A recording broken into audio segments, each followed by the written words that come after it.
Hello there and welcome to History for Lunatics. I'm very glad you're here tonight. Settle into whatever place you have chosen for listening. Maybe you are already in bed. Maybe you're sitting on a couch with the lights turned low. Perhaps you're working late, travelling somewhere, or simply trying to let the noise of the day settle down for a while. Before we begin, tell me something in the comments. What time is it where you are? And what does the street outside your window sound like tonight? Is there traffic passing? Can you hear people talking somewhere nearby? Is it completely quiet? Most of us rarely think about those ordinary sounds, but they tell us that the world outside is still functioning. Cars move through intersections, doors open and close, someone locks a shop, someone walks home.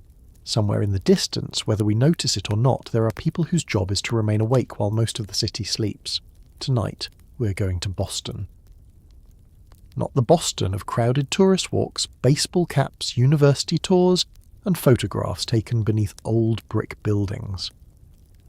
We are going to the Boston of September 1919, when the First World War had recently ended.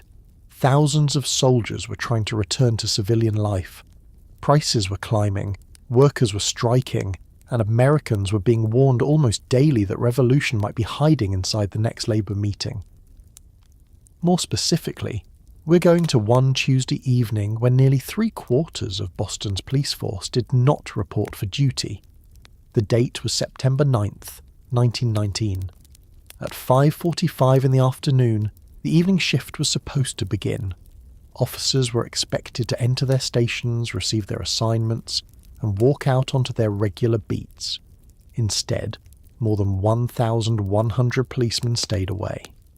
The department had roughly 1,500 officers, so the absence was not small, symbolic, or easy to hide.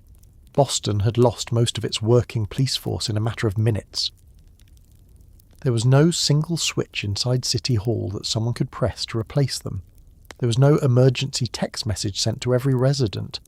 There was no television announcement, no phone alert, and no official social media account providing updates. Many people learned what had happened through evening newspapers, conversations in shops, rumours carried along sidewalks, or the strange realisation that the familiar patrolman who normally stood at a busy crossing was no longer there. For one night, the ordinary system that watched Boston streets had been broken. That sentence sounds dramatic, so it is worth slowing down and considering what it actually meant. A city does not immediately stop functioning when its police disappear. Streetcars do not freeze in place. Restaurant kitchens do not shut down. Factories do not suddenly empty. People continue doing what they were doing, because most people are not waiting for an opportunity to commit a crime. Most people want to finish their work, eat their supper, get home, and sleep. The danger begins in a quieter way. A crowd realises that no one is directing traffic. A shopkeeper notices that the officer who usually passes his window has not appeared. A group of young men discovers that they can block a street without being moved along. Someone throws a stone through a window and waits for the sound of approaching boots. No boots come. Someone else tries the same thing. A city can look normal for several hours after the structure beneath it has started to weaken. The electric lights still burn, the streetcars still clang, people still laugh outside theatres. Yet the rules begin to feel less certain because everyone is asking the same question, even when they do not say it aloud. Who is in charge tonight? That was the question moving through Boston on September 9th. If this kind of storytelling speaks to you, and you enjoy visiting the parts of history that are usually reduced to a sentence in a textbook, you can subscribe to the channel and give the video a like. There is no need to interrupt your evening to do it immediately. Wait until the story gives you a reason, and while you are listening, let me know where you are. It is always interesting to see how far these old streets can reach. Now let's go back to that Tuesday afternoon.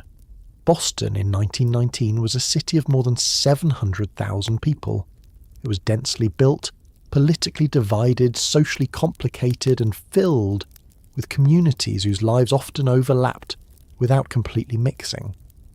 Irish families had become a major force in the city after generations of immigration and political struggle. Italian, Jewish, Canadian, Eastern European, and other immigrant communities were growing. Yankees whose families had lived in New England for generations still held much of the established financial and social power. The city's churches, wards, clubs, newspapers, workplaces and neighbourhoods could tell you a great deal about where a person stood before that person said a word. The war had changed the city as well. Men had left for military camps and European battlefields. Industries had expanded to meet wartime demand. Wages had risen in some occupations, but prices had risen quickly too. When the fighting ended in November 1918, the country did not slide peacefully back into its old routine. Soldiers returned looking for work. Factories reduced production. Housing remained expensive. Food cost more. Labour organisations demanded that wartime sacrifices be rewarded with better conditions. Instead, many workers found that employers and public officials wanted the old order restored as quickly as possible. The year 1919 became one of the most unsettled years in American labour history. Steel workers prepared for a huge national strike. Coal miners would soon walk out. Telephone operators, textile workers, longshoremen, actors, and workers in many other trades challenged their employers.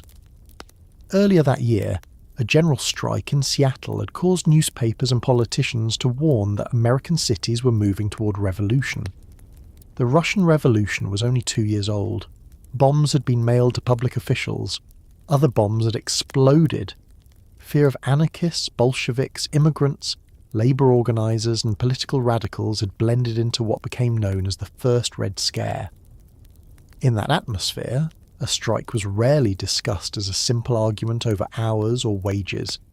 It could be presented as the first step toward the collapse of government. A police strike was even more alarming. Factory owners could hire guards, a newspaper could bring in replacement printers. A restaurant could close for the evening, but the police were part of the authority of the city itself. They arrested thieves, controlled crowds, guarded property, responded to disturbances, directed traffic, and carried out orders issued by courts and public officials. If policemen could organise against the government that employed them, what would happen when they disagreed with an order? Would they refuse to arrest other union members? Would they decide which laws deserved enforcement? Could a police department remain a police department if its officers were also members of the broader labour movement? Those questions had no comfortable answers in 1919. They remain difficult questions now. For Boston's patrolmen, however, the argument began with much more immediate problems. They were tired. They believed they were underpaid. Their station houses were often in poor condition. Some officers were required to sleep in crowded, dirty quarters while remaining available for reserve duty. Their working hours could be long and irregular. They had to purchase parts of their own uniforms and equipment. The cost of living had increased sharply, but their pay had not kept pace. The department itself acknowledges that the strike grew from demands for improved wages, working conditions and recognition of the officers' union. Behind every uniform was an ordinary household trying to pay for food, rent, heating, shoes, and school clothes. Imagine one of those homes late on the afternoon of September 9th. A policeman is preparing to leave, but not for his regular shift. His uniform may still be hanging nearby. His badge may be on a table or inside a drawer. His wife knows that he is about to make a decision that could remove the household's income. Their children may understand only that their father is involved in some disagreement at work. He has probably discussed the strike for weeks. He may have attended union meetings. He has heard warnings from the police commissioner. He knows that disciplinary action has already been taken against union leaders. He knows newspapers are watching. He knows some citizens support the policemen while others believe their conduct is dangerous. He may also believe that the city assumes he will always surrender because he wears a badge. That was part of the pressure behind the strike. The patrolmen understood that their public duty could be used against them in every negotiation. A railway worker could stop a train. A factory worker could leave a machine. A policeman who left his beat would be accused not merely of withholding labour, but of abandoning the public. This made their position unusually powerful and unusually vulnerable. The city needed them badly. That was precisely why many people believed they must never be allowed to strike. Police Commissioner Edwin Upton Curtis held that view firmly. Curtis was not an elected official responsible directly to Boston's mayor.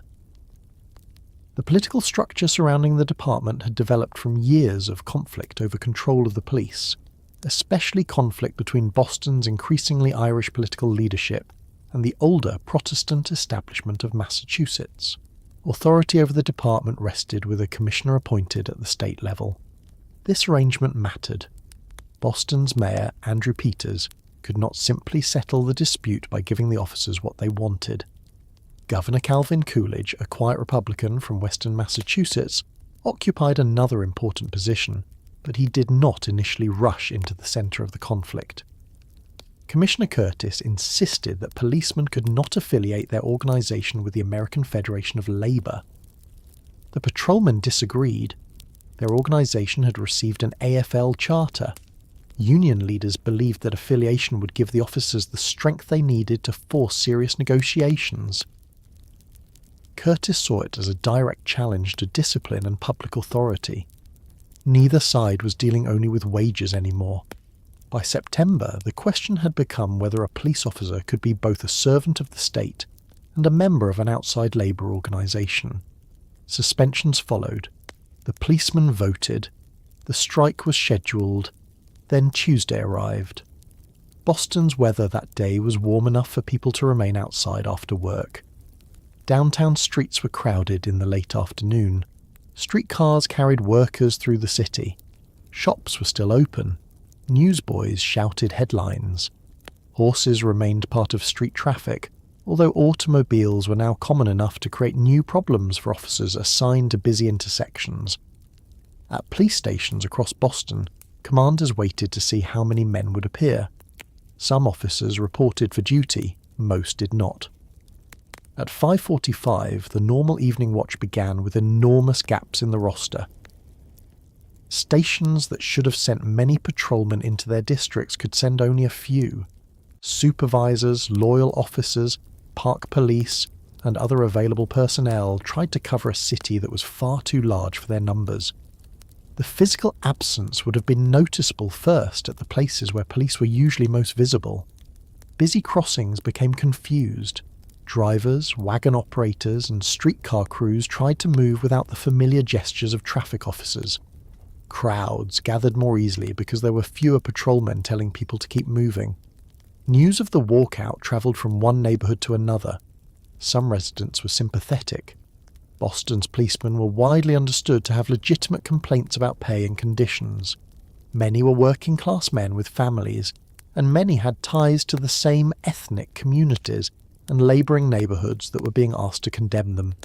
A patrolman was not always a distant representative of government. He might be a neighbour, cousin, parishioner, customer, or former classmate. Other residents were furious. Whatever the grievances, they believed police had accepted a special obligation. A city could not negotiate under the threat of being left unprotected. To them, the strike was not a labour action, it was desertion. Most people did not have the luxury of deciding calmly between those positions on the first night. They wanted to know whether they were safe. As daylight weakened, shop owners began making practical decisions. Should they close early? Should they remove goods from window displays? Should they ask employees to stay together when leaving? Would closing a metal gate attract attention by announcing fear? Or would leaving the shop open invite trouble? Parents wondered whether older children who were out in the city should be brought home. Hotel managers watched their entrances. Theatre owners had customers arriving for the evening. Restaurant workers continued serving meals. In the neighbourhoods, families listened for reliable information and received rumours instead. Rumours are especially powerful when the normal source of authority has disappeared. One person hears that a store has been robbed. By the time the report travels several streets, an entire block has supposedly been looted. A fight becomes a riot. A crowd becomes an army. A broken window becomes evidence that the city has already fallen. Boston had not fallen. Most streets remained ordinary for much of the evening. That is important to remember because later accounts often turn the strike into a simple story of immediate chaos. There was disorder, theft, property damage, fighting, and eventually bloodshed. But the entire city did not become lawless at the exact moment the officers failed to report. Trouble developed unevenly. It gathered where crowds were already present, where shops offered tempting goods, where young men realised that police response was weak, and where attempts to restore order created new confrontations. The first hours were filled as much with watching as with acting. People tested the boundaries. A group might refuse to clear a corner, someone might interfere with a streetcar, a man might steal an item openly rather than secretly. Others watched to see whether he would be arrested. The answer began to shape what happened next.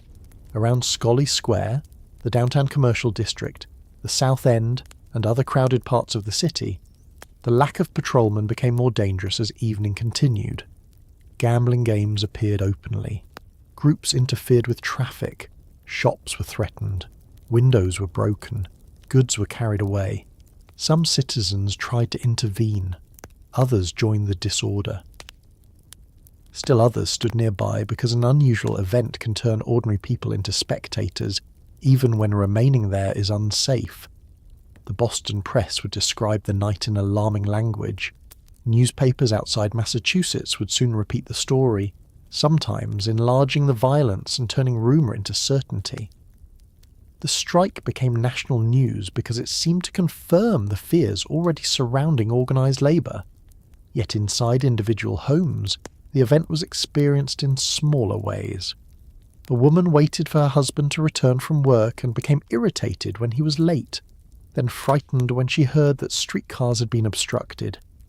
A shopkeeper stood behind his locked door listening to voices outside. A child looked through a window and was told to move away from it. A former soldier heard that volunteers might be needed and considered putting on a uniform again. A striking patrolman sat with other officers, perhaps confident that the city would negotiate once it understood how badly they were needed. At that moment, no one knew how completely the gamble would fail. The policemen expected pressure. They expected criticism. Some expected temporary suspension or a difficult settlement. Few could have understood that most of them had already walked their final beat as members of the Boston Police Department. The political consequences were also invisible that evening. Calvin Coolidge was not yet a national figure known in homes across America. He was the governor of Massachusetts, respected in some political circles, but hardly an obvious future president. The words he would use during the dispute would travel across the country and help carry him onto the Republican national ticket the following year. None of that had happened yet. For now, Boston was simply moving into darkness with too few police officers. Electric streetlights prevented the complete blackness that earlier cities had known, but light did not provide order by itself. A bright street could still become dangerous. In fact, illumination allowed crowds to remain outside longer, to see shop windows clearly, and to watch confrontations unfold. The sounds of the city changed before its appearance did. There were fewer police whistles. A whistle was a small instrument, but it was part of Boston's nightly language. A patrolman could use it to summon assistance or attract attention. Residents recognized it. Other officers responded to it. Its sharp sound meant that authority was nearby and that someone else had been alerted. On this night, in many parts of Boston, that sound did not come. Think about the street outside your own home again. Most nights, you assume that certain systems are available even when you cannot see them. You expect that a call will be answered. You expect traffic rules to be enforced often enough that most drivers obey them. You expect someone to arrive when a disturbance becomes dangerous. You may criticize that system, distrust parts of it, or demand that it change, but you still arrange your daily life around the belief that it exists. Bostonians had the same assumption. Then, over the course of one evening, they discovered how much of public order depended on people physically showing up for work. The missing patrolmen had not vanished. They were still in Boston. Many were in union halls, meeting rooms, rented spaces, neighbourhood homes, or streets close to their stations. They had not stopped being fathers, husbands, tenants, church members, veterans, immigrants, and citizens. They had simply refused to perform the job that defined them in the public mind. Understanding why they made that decision requires us to leave the noisy downtown streets for a while and follow one of those men home. His pay envelope is smaller than many people assume. His schedule belongs almost entirely to the department. His station house offers little comfort. His uniform costs money he can barely spare. He's expected to remain patient, disciplined, sober, alert, and obedient while carrying out work that can become dangerous without warning. Before we can understand how Boston lost its police, we need to understand what life had been like for the policemen before they decided that losing their jobs was a risk worth taking. Before we can understand how Boston lost its police, we need to understand what life had been like for the policemen before they decided that losing their jobs was a risk worth taking. Begin with the uniform. A Boston patrolman in 1919 did not simply receive a badge, a coat, a pair of boots, and everything else he needed from the department. Much of that expense came out of his own pocket. A complete uniform and the necessary equipment could cost more than $200, a major sum for a man whose weekly pay might begin at about $21 and rise only after years of service. The officer wore the public symbol of municipal authority, but he often had to purchase that symbol himself. That money had to come from somewhere. It came from the same household budget that paid the rent. It came from the money set aside for coal when winter approached. It came from shoes for children, food for the table, medicine when someone became ill, and the small emergencies that appear without asking whether a family can afford them. A new policeman could look respectable as he walked through Boston, but his wife might know that the coat on his back represented weeks of income. The badge made him appear secure. The arithmetic of his home told another story. Most of the men who entered the Boston Police Department were not wealthy. They were wage earners who had chosen a job that offered status, regular employment, and a degree of respectability, but not comfort. Many were Irish American. Some had been born in Ireland, while others were the sons of immigrants who had grown up in Boston neighbourhoods where joining the police department offered one of the clearer paths into stable public employment. A position on the force could raise a family's standing. The officer wore a uniform. He represented the city. He knew local merchants, priests, ward leaders, doctors, labourers and families along his beat. Children recognised him. Shopkeepers greeted him. Residents might ask him for help with problems that had little to do with criminal law. The work was broader than arresting thieves. By the early 20th century, Boston police regulated the growing traffic created by automobiles, wagons, streetcars, bicycles and pedestrians competing for the same crowded streets. They removed disorderly passengers from public transportation. They responded to accidents. They transported sick or injured people. They searched for missing children, dealt with drunken fights, controlled crowds, inspected doors, watched businesses after closing, and tried to keep narrow streets from becoming completely blocked. The department had grown to about 1,000 patrolmen around the turn of the century, and officers were already making tens of thousands of arrests each year. There was no radio attached to the officer's shoulder. There was no patrol car waiting beside every station. Boston had police call boxes and telephone lines connecting stations, but much of the work still depended on a man walking through his assigned territory and noticing what was happening around him. He learned which doors were supposed to be locked, which businesses stayed open late, which alleys offered easy escape routes, which drinking places produced trouble, and which families were likely to call for help. His feet were part of the equipment. A patrolman might spend hour after hour outside in winter wind, summer heat, cold rain, snow, or the damp air that came in from Boston Harbour. He could not work from home when the weather was poor. He could not decide that the streets were too unpleasant and postpone the assignment until morning. He walked because the city expected him to walk. He stood at crossings because the city expected traffic to move. He remained visible because visibility itself was part of the job. The schedule made that work much harder than the simple phrase "police shift" suggests. Normal tours could run from 10 to 13 hours. Depending on assignment, officers might work between roughly 73 and 98 hours in a week. Night officers were reported as working about 83 hours, while men assigned to police wagons could reach 98. Those figures did not necessarily include every extra demand placed on their time. Court appearances, parades, special events, and other duties could consume hours without providing the kind of additional compensation a modern worker would expect. Think about what a 90-hour week means inside an ordinary family. It means leaving before children are awake or returning after they are asleep. It means meals eaten at irregular times. It means a wife arranging nearly every household decision around a schedule she does not control. It means that a day officially called a day off may still be interrupted. It means physical exhaustion becoming so familiar that no one in the home bothers to mention it. The officer might finish a long patrol and still be required to remain available at the station. Several nights each month, policemen could be ordered into reserve duty, sleeping at the station house so they could be called out if necessary. The word sleeping gives the arrangement more comfort than it deserves. These were not private rooms prepared for tired men. Some station house dormitories were overcrowded and badly maintained.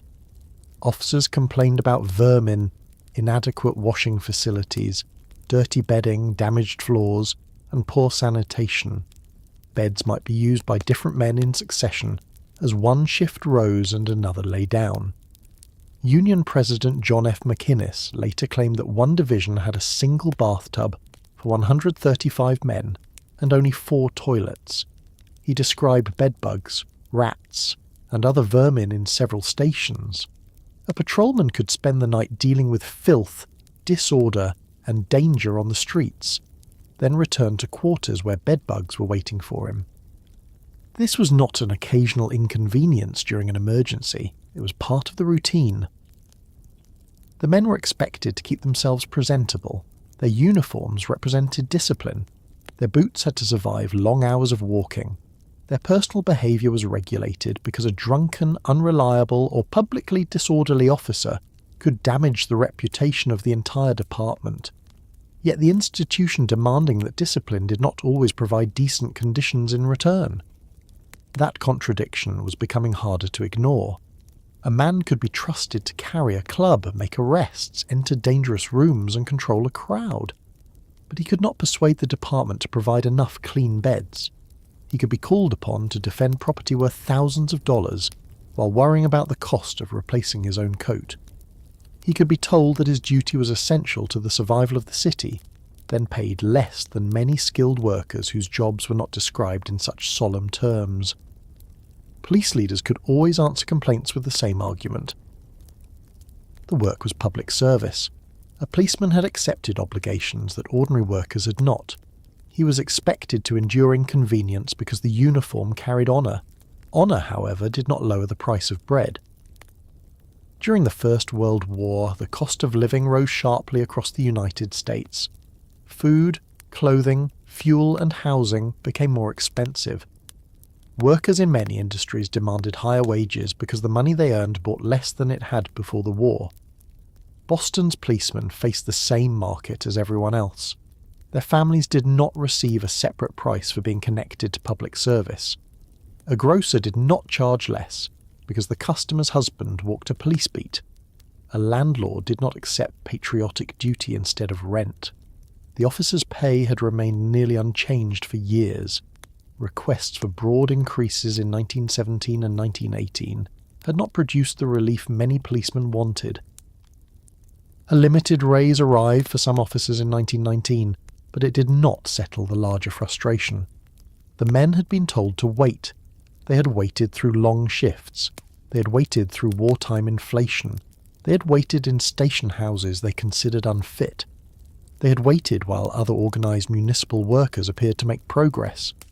Eventually, waiting began to look less like patience and more like surrender. The Boston Social Club became the place where those complaints gathered. The name sounds harmless because it was intended to sound harmless.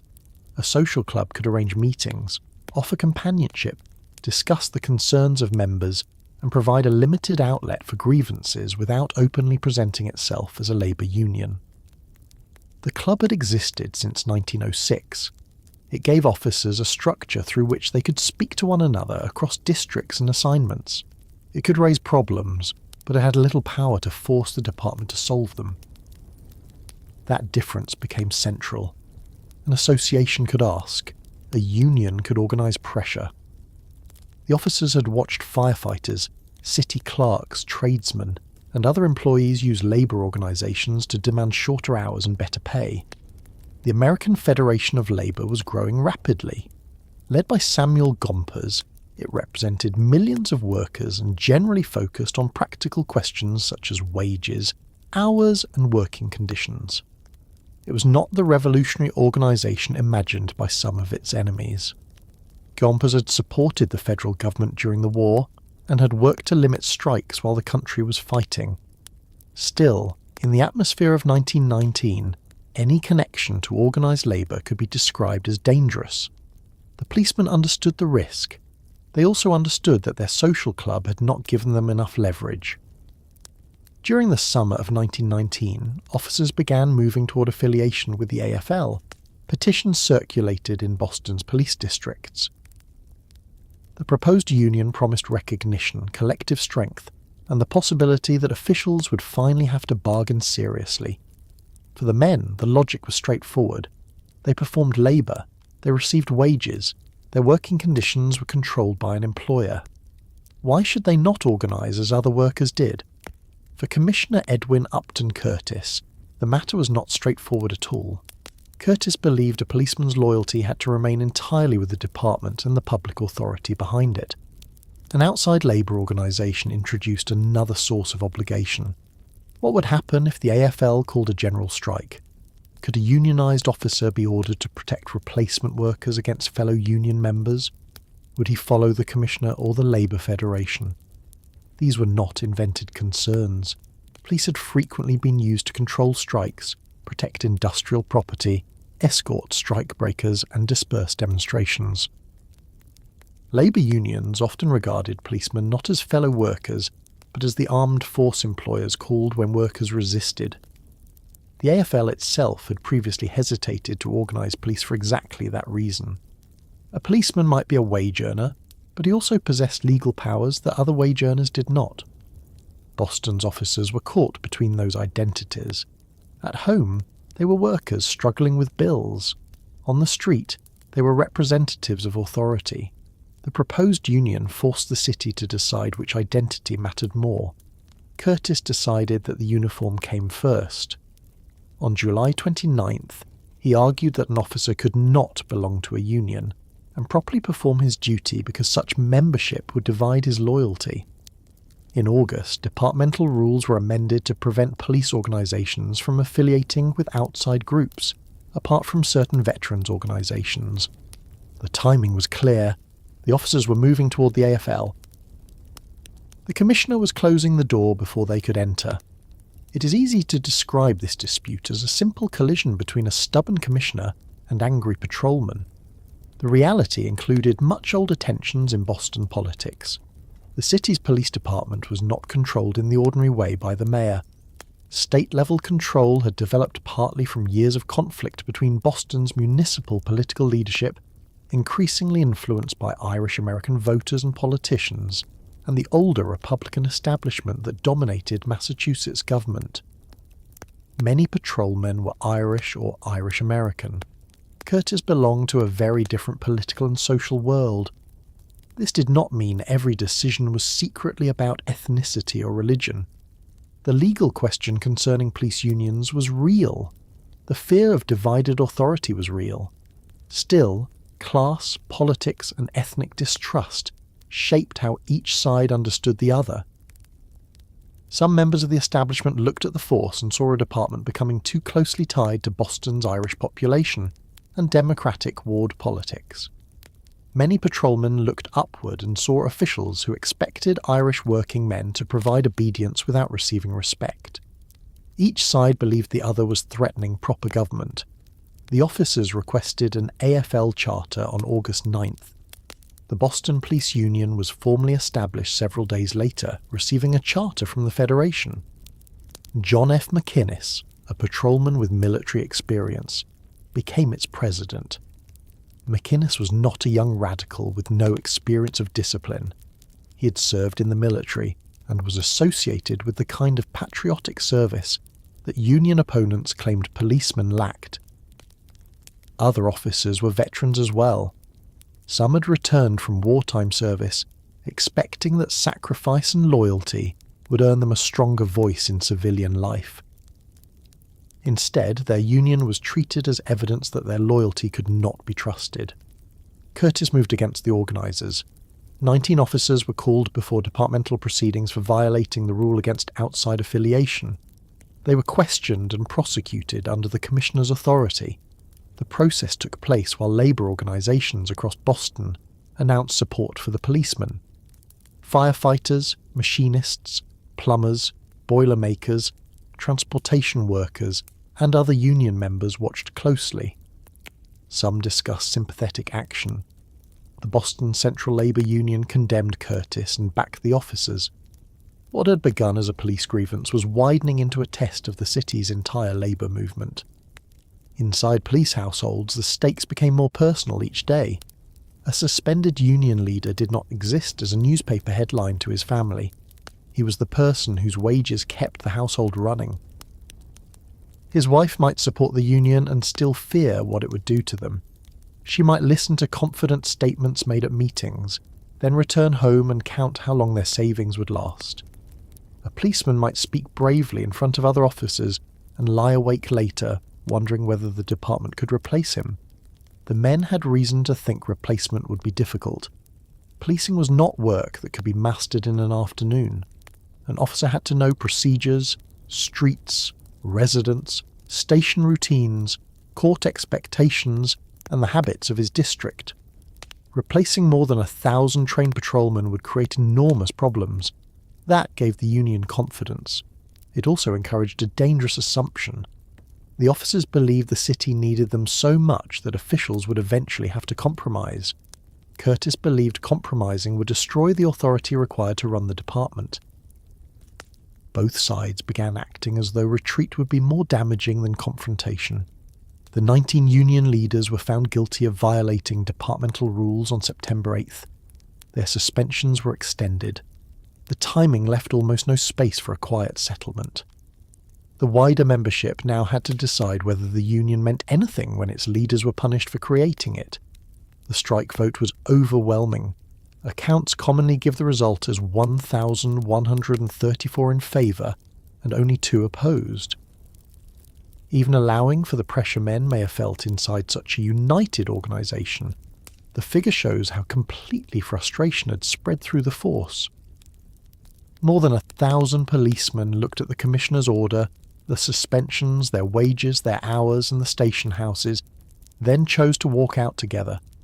That did not mean every man felt certain.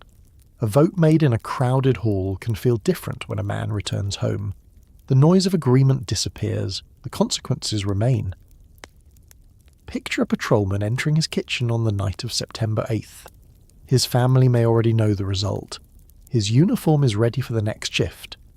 The same boots he has worn across miles of Boston streets are beside the door. He explains that the strike will begin the following evening unless something changes. His wife asks the question that matters most. What happens if they dismiss you? He may answer that the department cannot dismiss nearly the entire force. He may say the public supports them. He may say other unions will stand beside them. He may believe every word.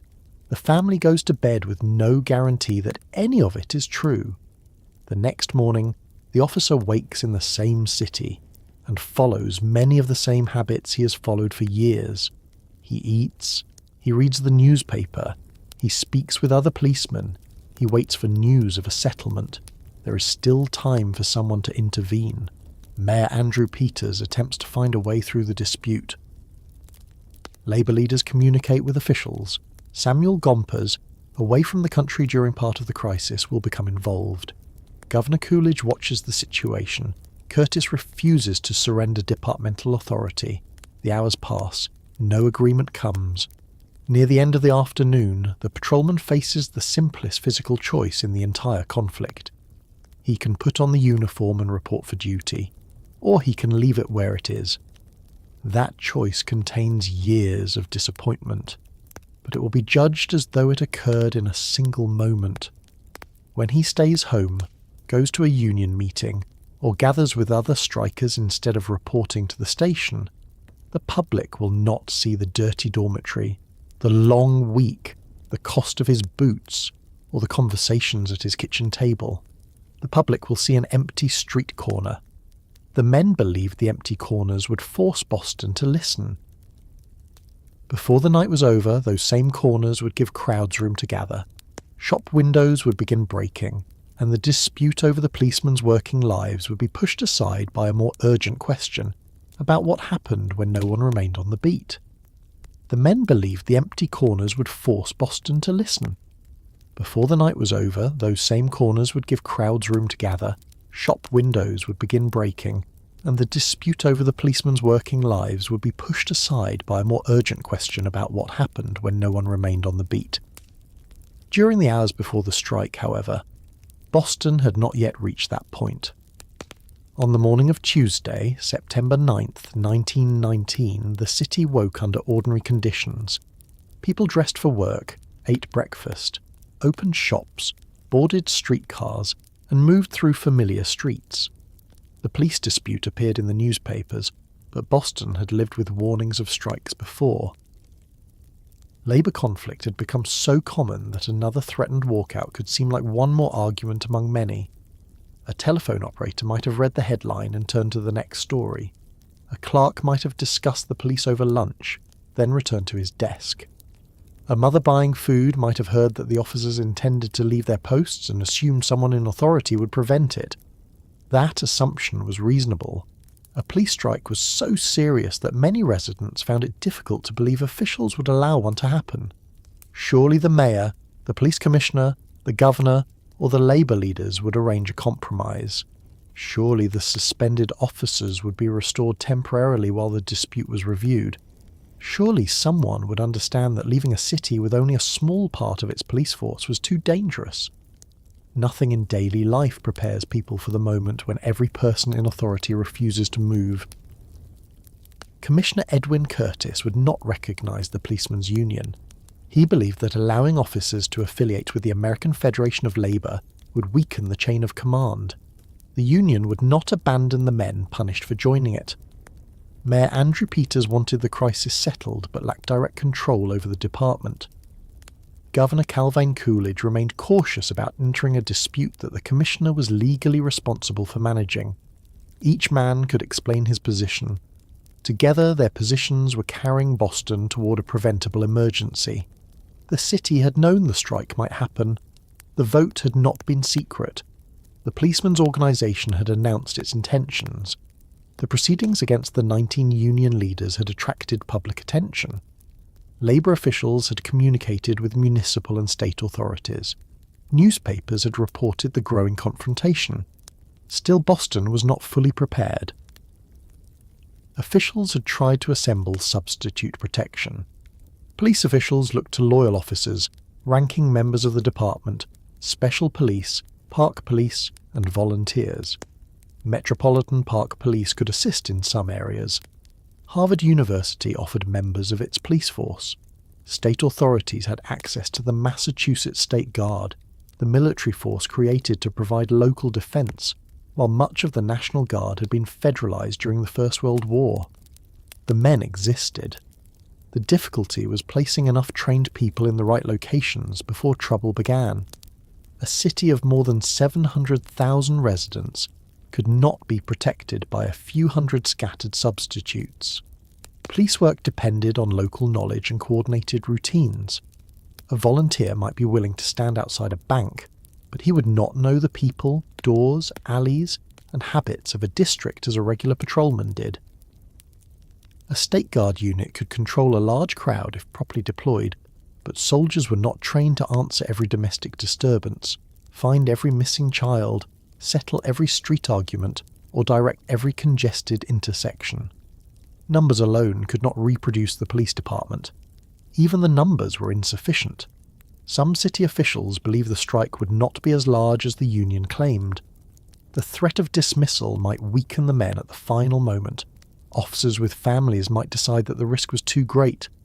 Older patrolmen approaching retirement might report for duty rather than sacrifice pensions and years of service. That expectation was not entirely foolish. Many strikes lost strength when workers had to choose between solidarity and immediate survival. A public declaration of support did not guarantee that a man would stay away when the hour arrived. The city waited to see whether the patrolmen would lose their nerve. The patrolmen waited to see whether the city would negotiate. Boston spent the day between those two expectations. In the downtown commercial districts, business continued. Washington Street remained busy with stores, restaurants, theatres, offices and pedestrians.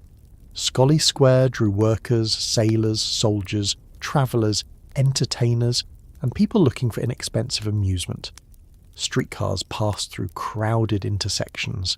Delivery wagons stopped beside curbs. Automobiles moved among horses and pedestrians with rules that still depended heavily on officers standing in the roadway. The city was louder and more mechanical than the colonial Boston people often picture. Electric signs glowed above businesses. Elevated trains passed over parts of the city. Streetcar bells sounded at crossings. Newspaper presses produced edition after edition. Telephones connected homes, offices, stations and government buildings, although most households did not have one. Boston was modern enough to move quickly, but not modern enough to distribute reliable information to everyone at once. That made newspapers especially powerful. Afternoon editions carried the latest developments in the police dispute. Newsboys shouted summaries that were shorter and more alarming than the articles themselves. People gathered around posted bulletins. A sentence heard at one corner could reach another neighbourhood with important details removed or changed. The officers will strike tonight. The mayor has stopped the strike. The state guard is ready. The guard will not be called. Half the police are staying loyal. Every policeman is walking out. Each report sounded plausible because the situation was changing and no ordinary resident had access to the full discussion taking place among officials. The uncertainty affected people differently. A shop owner might regard the strike as a direct threat to his livelihood. His property depended partly on locks, shutters, employees, and insurance, but it also depended on the belief that police would answer if someone broke a window. He might ask workers to move valuable items away from the glass. He might plan to close early or remain inside after closing. Another merchant might refuse to show fear. Closing early could mean losing the evening's business. It could also signal to crowds that the shop was unattended. Staying open kept employees nearby and maintained the appearance of normality. There was no clearly correct decision. Banks and larger institutions had guards or could hire additional protection. Small shops had fewer options. A grocer, clothing seller, tobacconist or pawnbroker might own merchandise that could be carried away in seconds. A broken window did not merely represent damaged property. It could expose much of the owner's savings to a crowd. Hotel managers had to consider the safety of guests who knew little about Boston. Theatre operators faced a more complicated problem. Evening performances brought hundreds of people into downtown districts at exactly the time the strike was scheduled to begin. Cancelling performances would cost money and might create panic. Continuing as planned could release large audiences onto unsettled streets later at night. Restaurant owners prepared for dinner service without knowing whether employees would be able to travel home safely. Streetcar officials worried about traffic, crowds, and interference with their lines. Residents who worked late wondered which route would be safest. Most did not change their plans. People are slow to reorganize an entire day around an event that has not happened yet. They wait for certainty, especially when the alternative is losing wages or appearing frightened. A worker could not always leave early because the police might strike. An employer might not permit it. A family could not simply move out of the city for the night. Boston continued because Boston had to continue. In residential neighbourhoods, the approaching crisis felt less visible. Children returned from school, laundry hung behind houses, supper was prepared, men came home from factories, offices, docks, workshops, and construction sites. Families living near striking policemen heard more direct information. Elsewhere, the dispute remained a distant public matter. Some households supported the officers. The policemen's complaints were easy for other workers to understand. Long hours, inadequate pay, poor conditions, and officials unwilling to negotiate were familiar problems. The labour movement viewed the police union as part of a larger struggle over whether public employees possessed the same rights as other wage earners. That support carried a contradiction. Police had often been used against strikes. They protected industrial property, escorted replacement workers, arrested picketers, and broke up demonstrations. Many union members had experienced the police not as fellow labourers, but as the force that appeared when an employer wanted a strike controlled. Now the policemen were asking Labour to recognise them as workers. Some unionists welcomed the change. They argued that police officers would be less likely to act harshly toward organised workers if they belonged to organised labour themselves. Others remained suspicious. A union card would not erase the club, badge and power of arrest. The dispute did not create a single united working class. It exposed the uncertain place of police within it. Boston's ethnic and political divisions added another layer.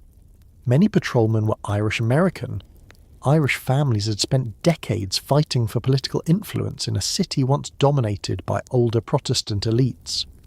By 1919, Irish politicians and voters held considerable power within Boston, but the state government and many major institutions remained connected to the old Republican establishment. Police Commissioner Curtis belonged to that establishment. Mayor Peters was also a Yankee Protestant, though his position within city government required him to respond more directly to Boston's voters. Governor Coolidge came from rural Massachusetts and cultivated an image of restraint, order, and careful administration. The striking officers did not need to describe the conflict as ethnic for ethnicity to shape it. An Irish patrolman could look at the commissioner and see another official from a social class that expected men like him to obey. Members of the establishment could look at the Union and see Boston's Irish political machine attempting to take control of an armed public department. Both interpretations could become exaggerated. Both influenced the lack of trust. During the afternoon, Mayor Peters continued searching for a settlement. He had reason to fear both the strike and the military solution that might follow. If the city became disorderly, residents would blame municipal leadership. If state troops entered Boston, his authority would appear weak. If he openly supported the policemen, he could be accused of surrendering public safety to a union. If he supported Curtis without qualification, he risked alienating working-class voters. Peters attempted to create a citizens' committee to review the dispute and delay the confrontation. The idea offered both sides a way to step back without admitting defeat. The officers might postpone the strike while grievances were examined. Curtis could maintain that he had not recognised the union directly. The plan did not succeed. Curtis believed that the disciplinary issue could not be transferred away from his office. The 19 officers had violated an order. Allowing outside mediation after they were found guilty would weaken his authority. The union believed another delay would give officials time to break its organisation. The distance between the sides had become too large for a procedural solution. Samuel Gompers, president of the American Federation of Labour, was an important figure in the background. His organisation had issued the charter that Curtis opposed. Gompers was travelling back from Europe while the crisis reached its final stage. Without him present, local labour leaders had less ability to offer a compromise carrying national authority. By the time Gompers sent a telegram urging delay, the strike had already begun. Timing mattered throughout the crisis. Messages moved more slowly than decisions. Officials waited for information. The men waited for officials. The hour approached. At police stations, commanders prepared duty lists that could not be completed. They counted the officers who might remain loyal. Sergeants and captains knew which men belonged to the Union and which had expressed doubts. Some may have tried to persuade patrolmen privately. Others concentrated on preparing the limited force available. Weapons, wagons, call boxes, and station telephones could only help if there were officers to use them. The department's senior officials faced an uncomfortable fact.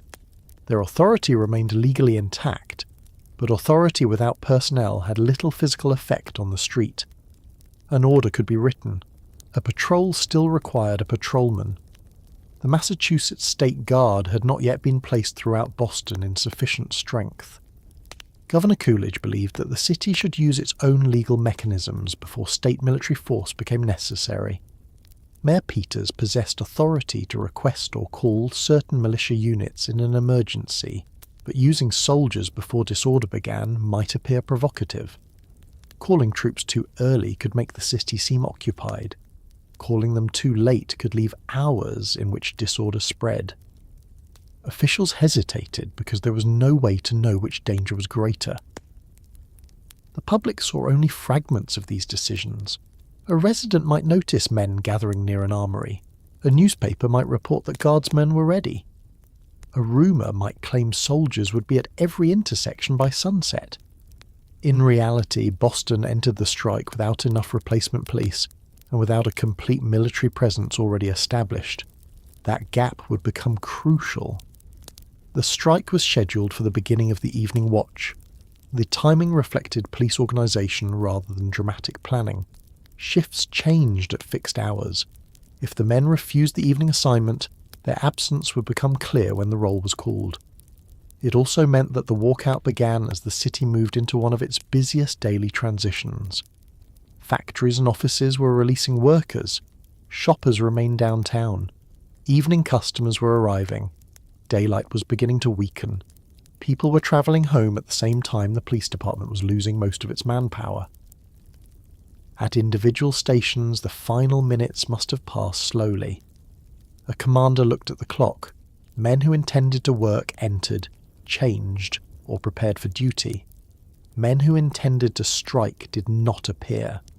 Perhaps a few stood nearby, unwilling to go far from the building where they had reported for years. Perhaps some gathered at Union headquarters.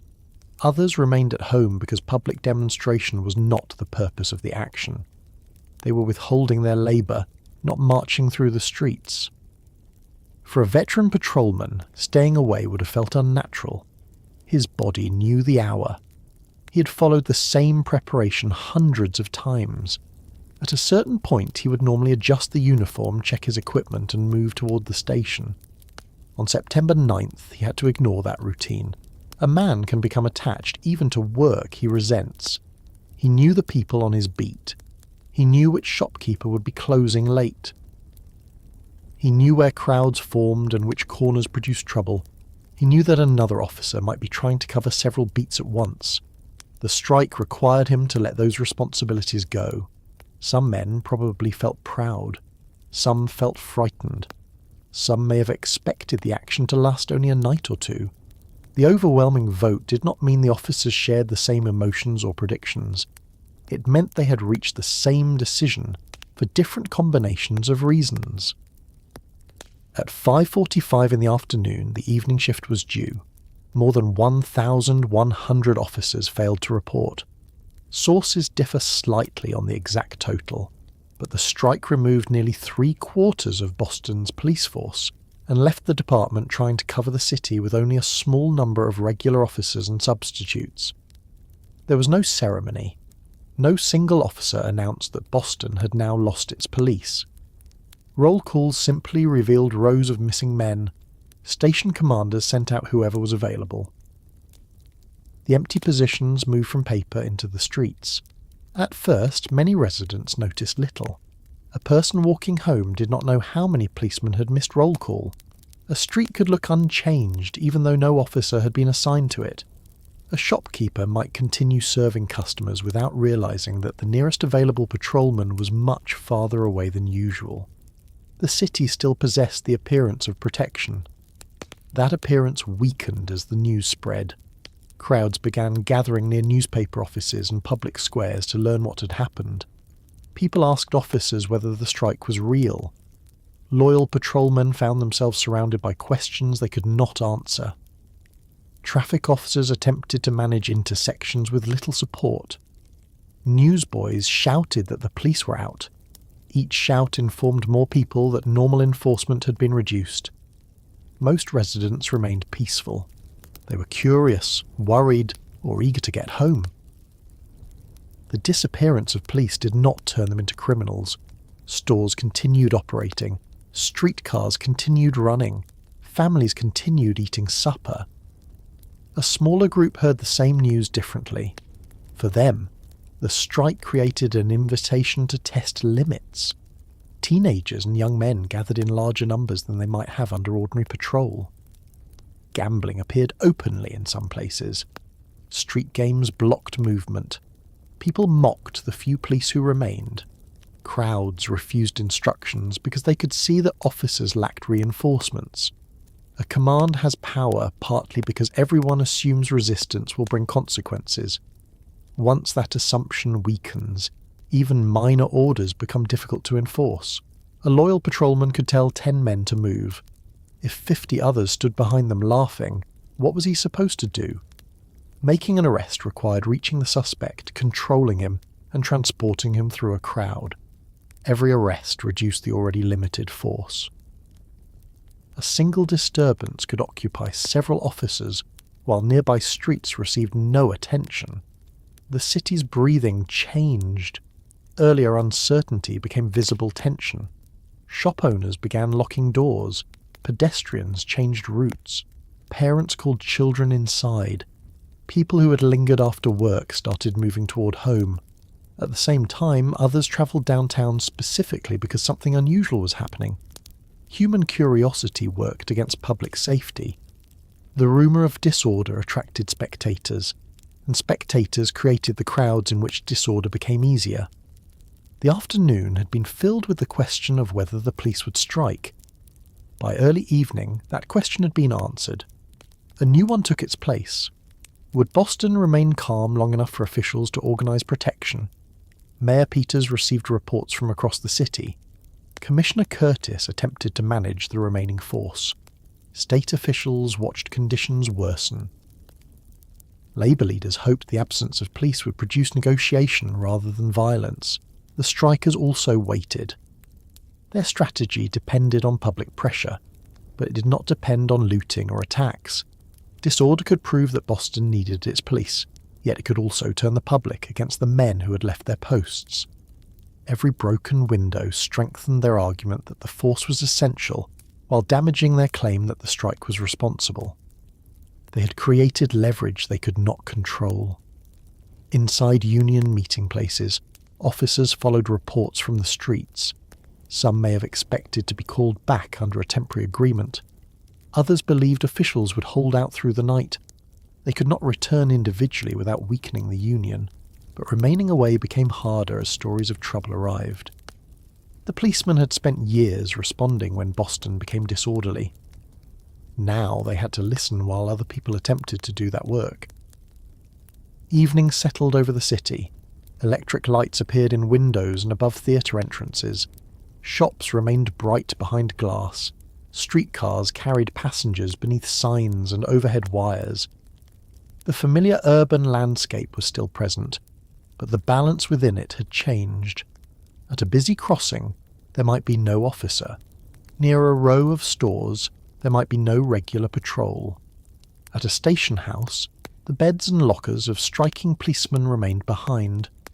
Boston had not yet reached the violence that would define public memory of the strike. The first windows had not become every broken window later described in headlines. The State Guard had not fully entered the streets. The gunfire and deaths were still ahead. For a brief period, the city occupied an unstable middle ground. Most people obeyed the rules because they had always obeyed them. A few stopped because they believed no one could make them continue. Officials were preparing to restore authority. The crowds did not know how forcefully that authority would return. Near Scollay Square and other busy districts, groups grew larger. Men moved through the streets watching the remaining officers. Traffic became harder to control. Shopkeepers stood close to their doors. The sound of voices increased as people exchanged rumours about what had already happened and what they expected next. Then someone discovered that a crowd could take possession of a street simply by refusing to leave it. Another person discovered that glass could be broken before help arrived. The city had spent the day holding its breath. As darkness came down, it finally began to release it, and what followed was not one great explosion but a series of smaller acts that taught the crowd, minute by minute, that Boston streets no longer worked as they had that morning. The city had spent the day holding its breath. As darkness came down, it finally began to release it, and what followed was not one great explosion but a series of smaller acts that taught the crowd, minute by minute, that Boston streets no longer worked as they had that morning. At first, the change was easy to miss. The electric lights came on as usual. Streetcars continued along their routes. Restaurants served supper. Theatres prepared for their evening performances. Office workers hurried towards stations carrying newspapers beneath their arms. Shop windows remained bright along Washington Street, displaying clothing, jewellery, tobacco, shoes and household goods to anyone passing outside. Boston still looked like Boston. Most people had no desire to test whether the city could function without its regular police.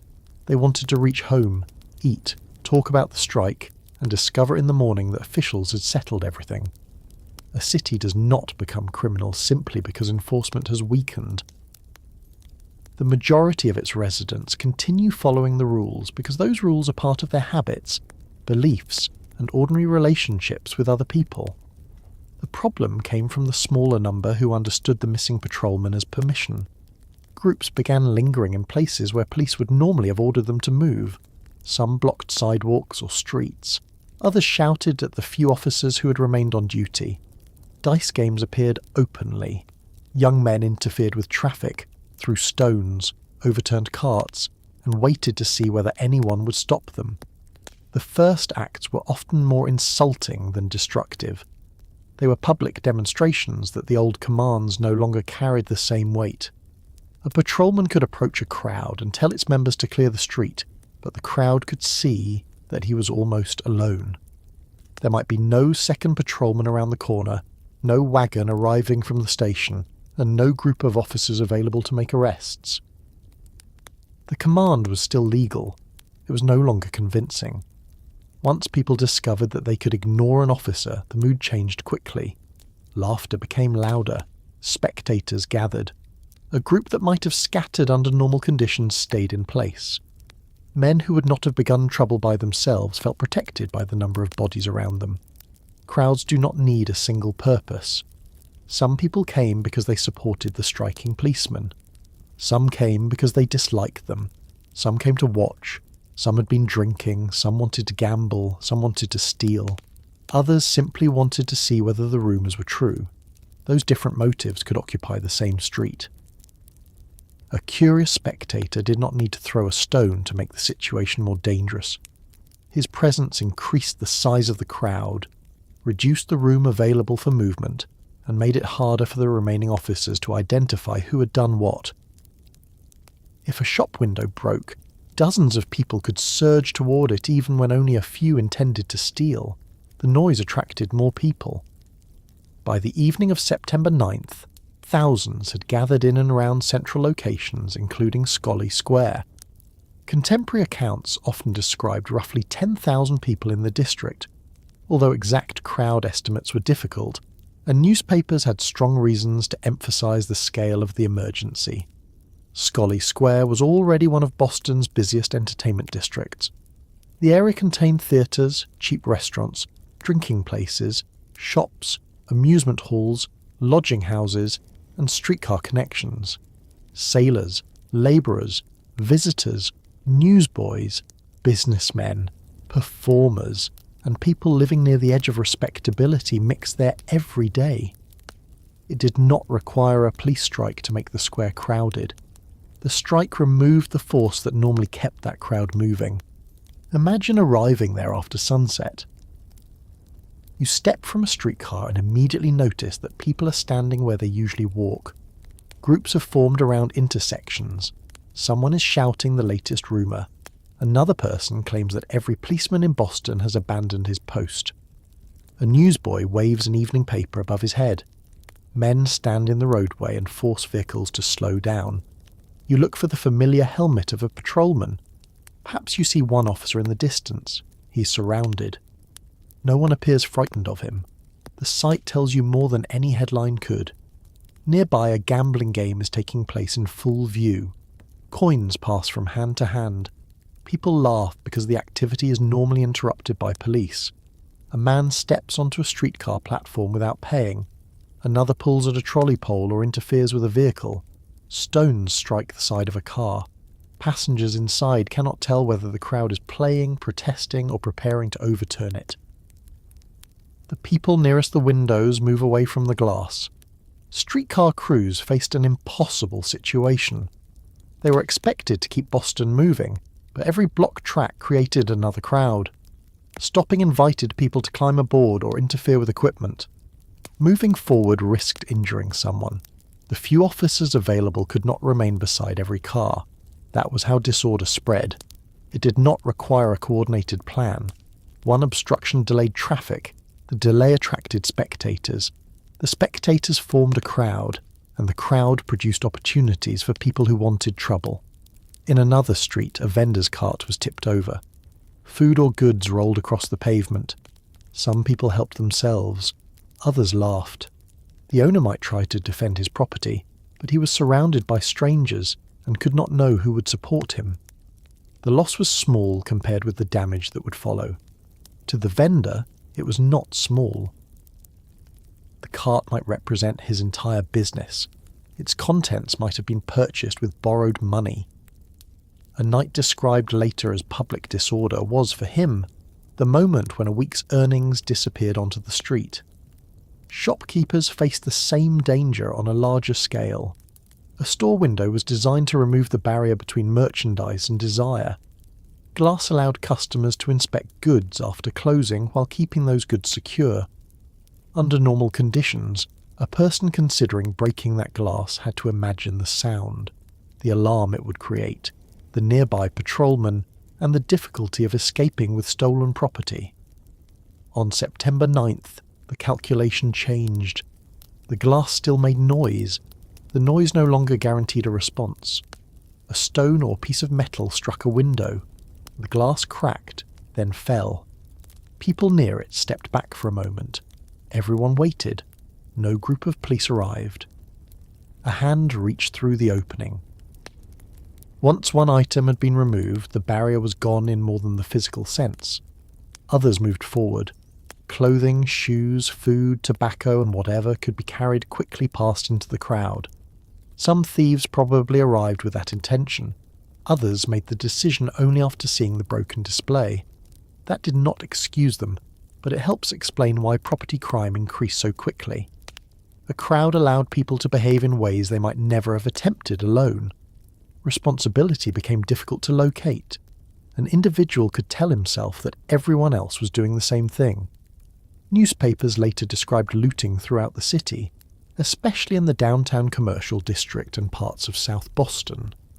Reports included smashed windows, stolen merchandise, public gambling, interference with streetcars, assaults, and robberies.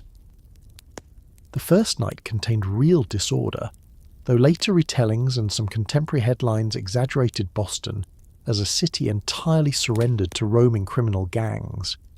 That difference matters. The streets were dangerous in specific places.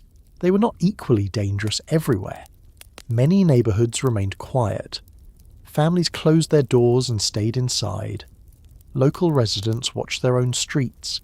Business owners guarded their property. Some people organized informal patrols.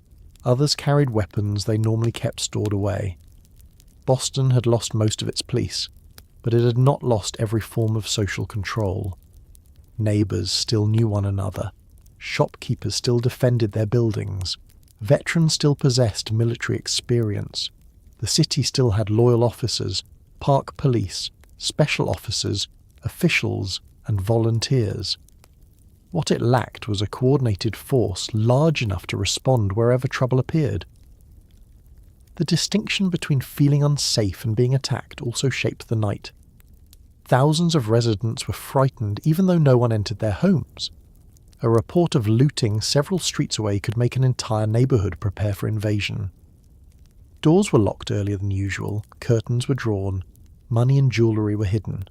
Some families moved valuables away from front rooms. A shop owner might bring merchandise upstairs or place it in a cellar. A man who owned a revolver took it from a drawer and checked whether it was loaded. People who had never expected to defend their own property began planning how they would do it. Rumour supplied whatever evidence was missing. Someone heard that armed gangs were moving toward the Back Bay. Someone else heard that women were being attacked in the streets. Another person claimed that prisoners had escaped from every station. Many of these stories were false or badly exaggerated, but they travelled faster than corrections. The police strike had created the ideal conditions for rumour. A frightening event, incomplete information, crowded public spaces, and no single authority trusted by everyone. The newspapers added urgency. Editors were producing reports under pressure, using information gathered from scattered streets and stations. Some stories accurately described broken windows and theft. Others repeated claims that could not be confirmed. Headlines used words such as mobs, lawlessness, riot, and terror, because those words sold papers and matched the political fears of 1919. To many Americans outside Boston, the details mattered less than the image.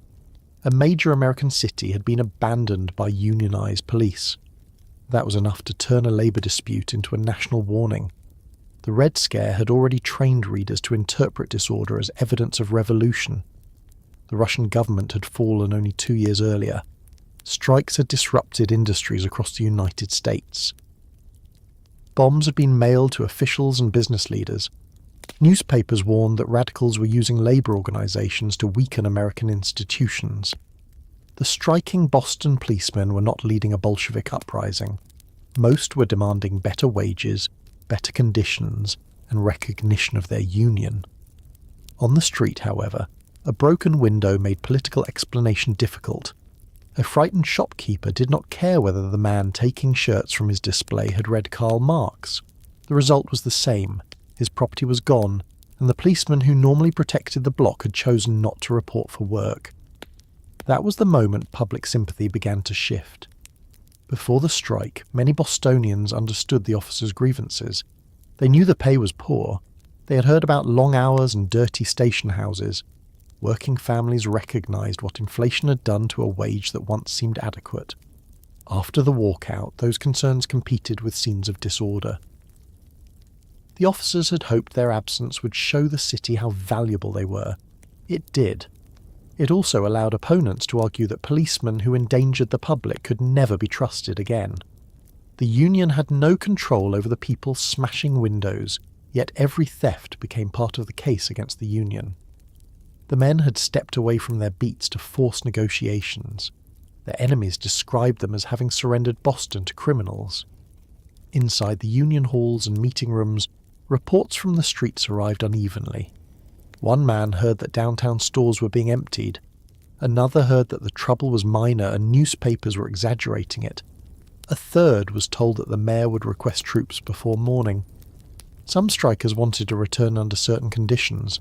Others argued that going back too quickly would destroy the organisation and waste everything they had risked.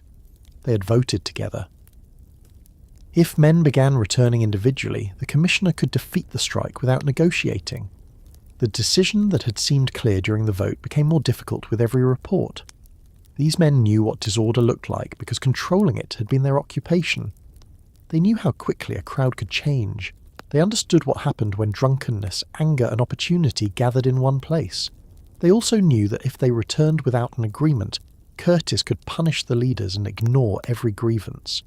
Their loyalty to one another now competed with the duty that had defined their working lives.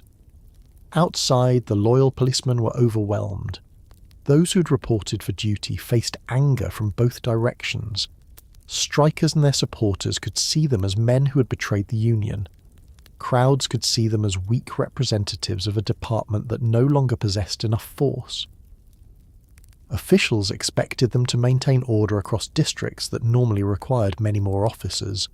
A loyal patrolman might work beside an unfamiliar volunteer.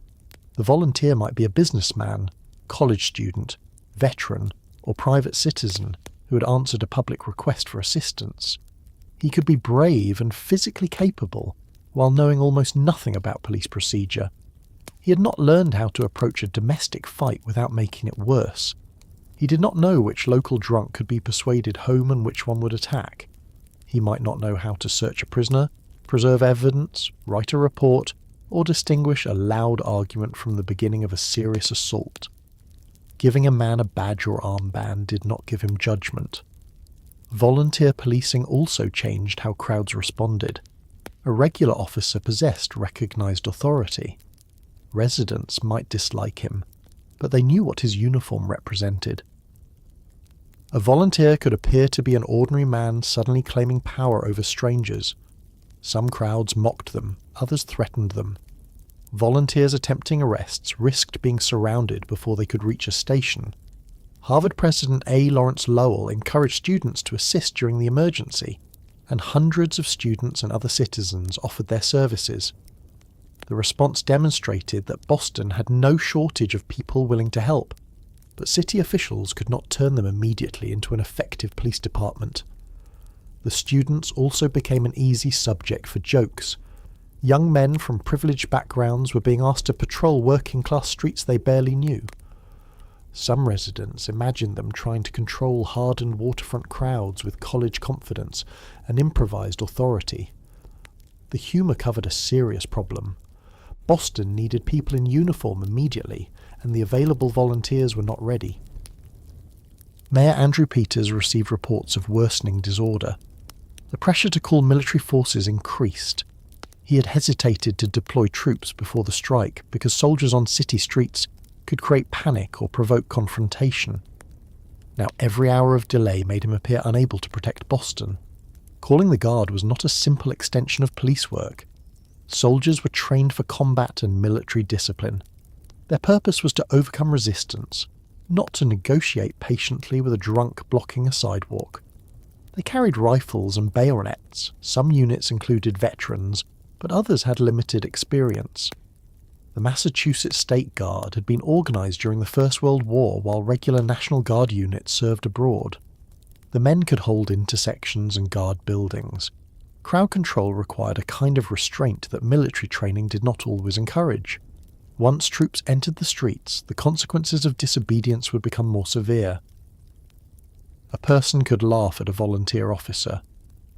Laughing at a line of armed guardsmen was a different risk. Yet that change had not fully arrived on the first night. City and state leaders remained behind the events rather than ahead of them. Substitute forces were still being assembled. The State Guard was not yet deployed across Boston in the numbers that would appear later.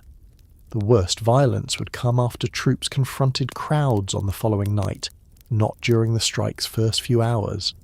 That did not make the first night harmless. People were injured by broken glass and street fighting. Businesses lost merchandise. Citizens were robbed. Public transportation was disrupted. Respectable residents who had gone downtown for work or entertainment found themselves trapped near crowds they did not understand. The fear was real, even where the rumours were not. Consider a theatre audience leaving a performance. For 2 or 3 hours, the people inside have been separated from the city's changing condition. They entered while the strike was beginning. When they emerge, the sidewalks are crowded. Stores nearby may have broken windows. Streetcars are delayed. Groups of men stand in the roadway. The audience does not know which direction is safe. Some people remain near the theatre because it is bright and familiar. Others move quickly towards stations. Women travelling alone or with children look for escorts. Men who normally enjoy stopping for a drink decide to go directly home. A disturbance several blocks away sends the crowd moving. No one knows why. Panic does not require an actual attack. It requires only the belief that staying still is dangerous. In South Boston, where many police officers and working-class families lived, the the strike had a different emotional weight. Residents were more likely to know the men who had walked out. Support for the officers could exist beside anger at the disorder. Local crowds interfered with streetcars, damaged property, and challenged the limited authorities who remained. A striking policeman might hear trouble outside his own home. He could look through the window and recognize people in the street. He might know exactly how he would have handled them while on duty. Now he had no official authority and no clear way to intervene without undermining the strike. His family would understand the danger more personally than most. They knew that the absent officers were not an abstract force. They were the husbands and fathers sitting inside nearby houses. The night placed them in an impossible position. If the city remained peaceful, officials could argue that the police were unnecessary and the strike had failed. If the city became violent, the public could blame the strikers for abandoning their posts. The action depended on creating pressure without producing disaster. That balance was already gone. By midnight, Boston had not collapsed, but the events of the evening had established several facts that would shape everything afterward. The strike was real. The men were united enough to remove most of the force. The replacement arrangements were inadequate. Crowds had discovered that normal restraints were weak. Officials would now be judged by how quickly they restored order. The labour dispute was becoming secondary. Morning newspapers gave the city an account of itself. Residents who had slept through the worst of the disturbance opened their papers and found descriptions of lawless crowds, smashed stores, street robberies, public gambling, and unprotected neighbourhoods. Some reports were accurate, some were exaggerated. Together they created the public memory before the strike was even 2 days old. A person who had supported the patrolmen on Tuesday morning could read the headlines on Wednesday and decide that no grievance justified what had happened. A person who already opposed unions could point to Boston as proof that organised labour threatened government itself. The strikers had lost control of the story. Mayor Peters could no longer treat the crisis as a negotiation that might be contained through committees and delays. Residents demanded protection. Business owners demanded troops. Newspapers demanded action. State officials prepared for a larger role. The Massachusetts State Guard would move into Boston in force. Its members would arrive from armories and communities across the state. They would occupy intersections, protect buildings, disperse crowds, and patrol neighbourhoods under military orders. Some would carry rifles with fixed bayonets through streets where they had never walked before. Boston had spent one night learning what happened when the police disappeared. It was about to learn what happened when soldiers tried to replace them. Boston had spent one night learning what happened when the police disappeared. It was about to learn what happened when soldiers tried to replace them. Wednesday, September 10th, began with broken glass on the pavement, damaged shops, interrupted streetcar service, exhausted officials, and newspapers describing the city as if it had passed through a rebellion. Residents who'd stayed indoors the previous evening stepped outside to examine what had happened. Storekeepers inspected windows and counted missing goods. Workers exchanged reports as they travelled to their jobs. Some stories came from people who had witnessed the disorder. Others had travelled through several conversations before reaching the morning crowd. A damaged storefront became an entire row of stores. A street fight became an organised attack. A frightened woman became evidence that women throughout Boston had been hunted by mobs.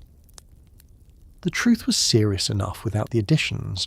Crowds had blocked streets. Property had been stolen. Loyal officers and volunteers had been unable to control several busy districts. Boston remained far below the complete collapse described by some reports, but no responsible official could assume that the second night would be quieter than the first.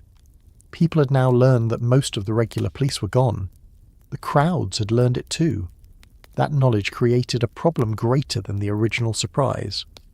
On Tuesday evening, many residents had discovered the strike gradually. By Wednesday morning, almost everyone understood that the city had been left with only a fraction of its normal police force. Anyone planning to create trouble no longer had to test whether the rumours were true. The weakness was public. Mayor Andrew Peters had already begun calling out local units of the Massachusetts State Guard. Under Massachusetts law, he possessed authority to summon militia units during an emergency within the city. His decision brought several hundred guardsmen into Boston, but the initial deployment did not provide enough men to cover every district where trouble might appear. The Massachusetts State Guard was not the same organization as the regular Boston police, and it was not exactly the Massachusetts National Guard people knew before the First World War. When the United States entered the war in 1917, National Guard units were brought into federal service. Massachusetts needed an armed force that could remain at home, guard important sites, respond to disasters, and preserve order while the regular guard served elsewhere. The state created the Massachusetts State Guard for that purpose. Its members came from Boston and from communities across Massachusetts. Some had military experience, some were veterans. Others had joined a home defense force and had never expected to patrol the streets of the state's largest city during a labor crisis. They were organized into military units. They followed officers. They carried rifles. Many attached bayonets when ordered. Police officers normally entered a street as individuals or in small groups.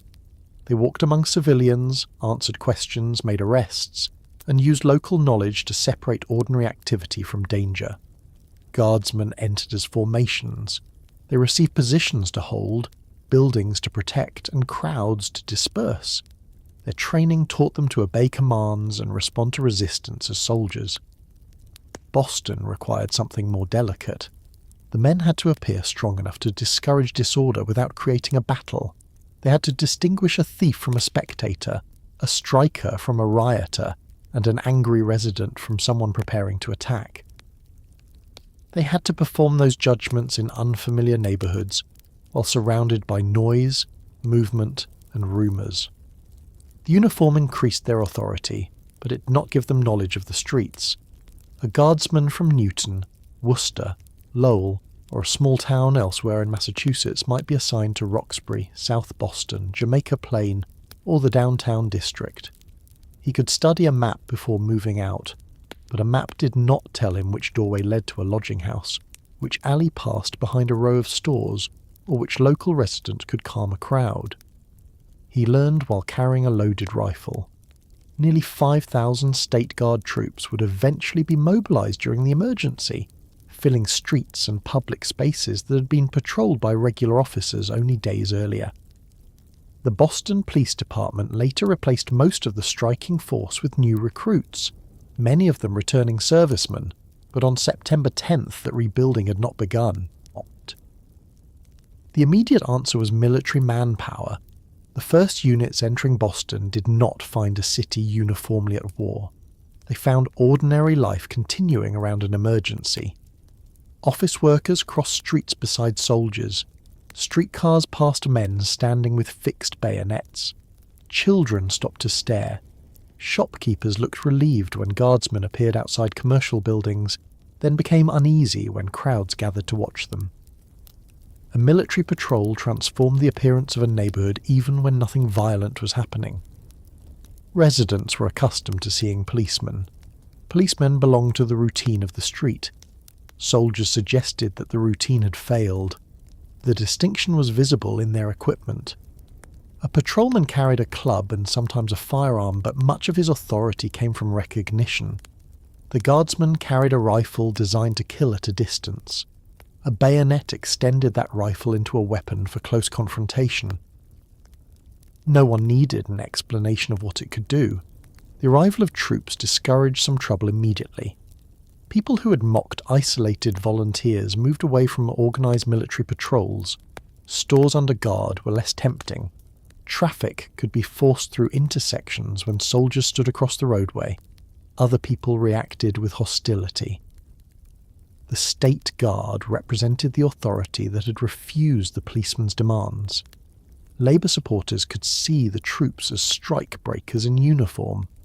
Residents of working-class districts could resent armed men, arriving from wealthier towns to control their streets.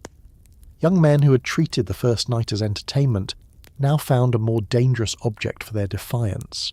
They shouted insults. They threw stones.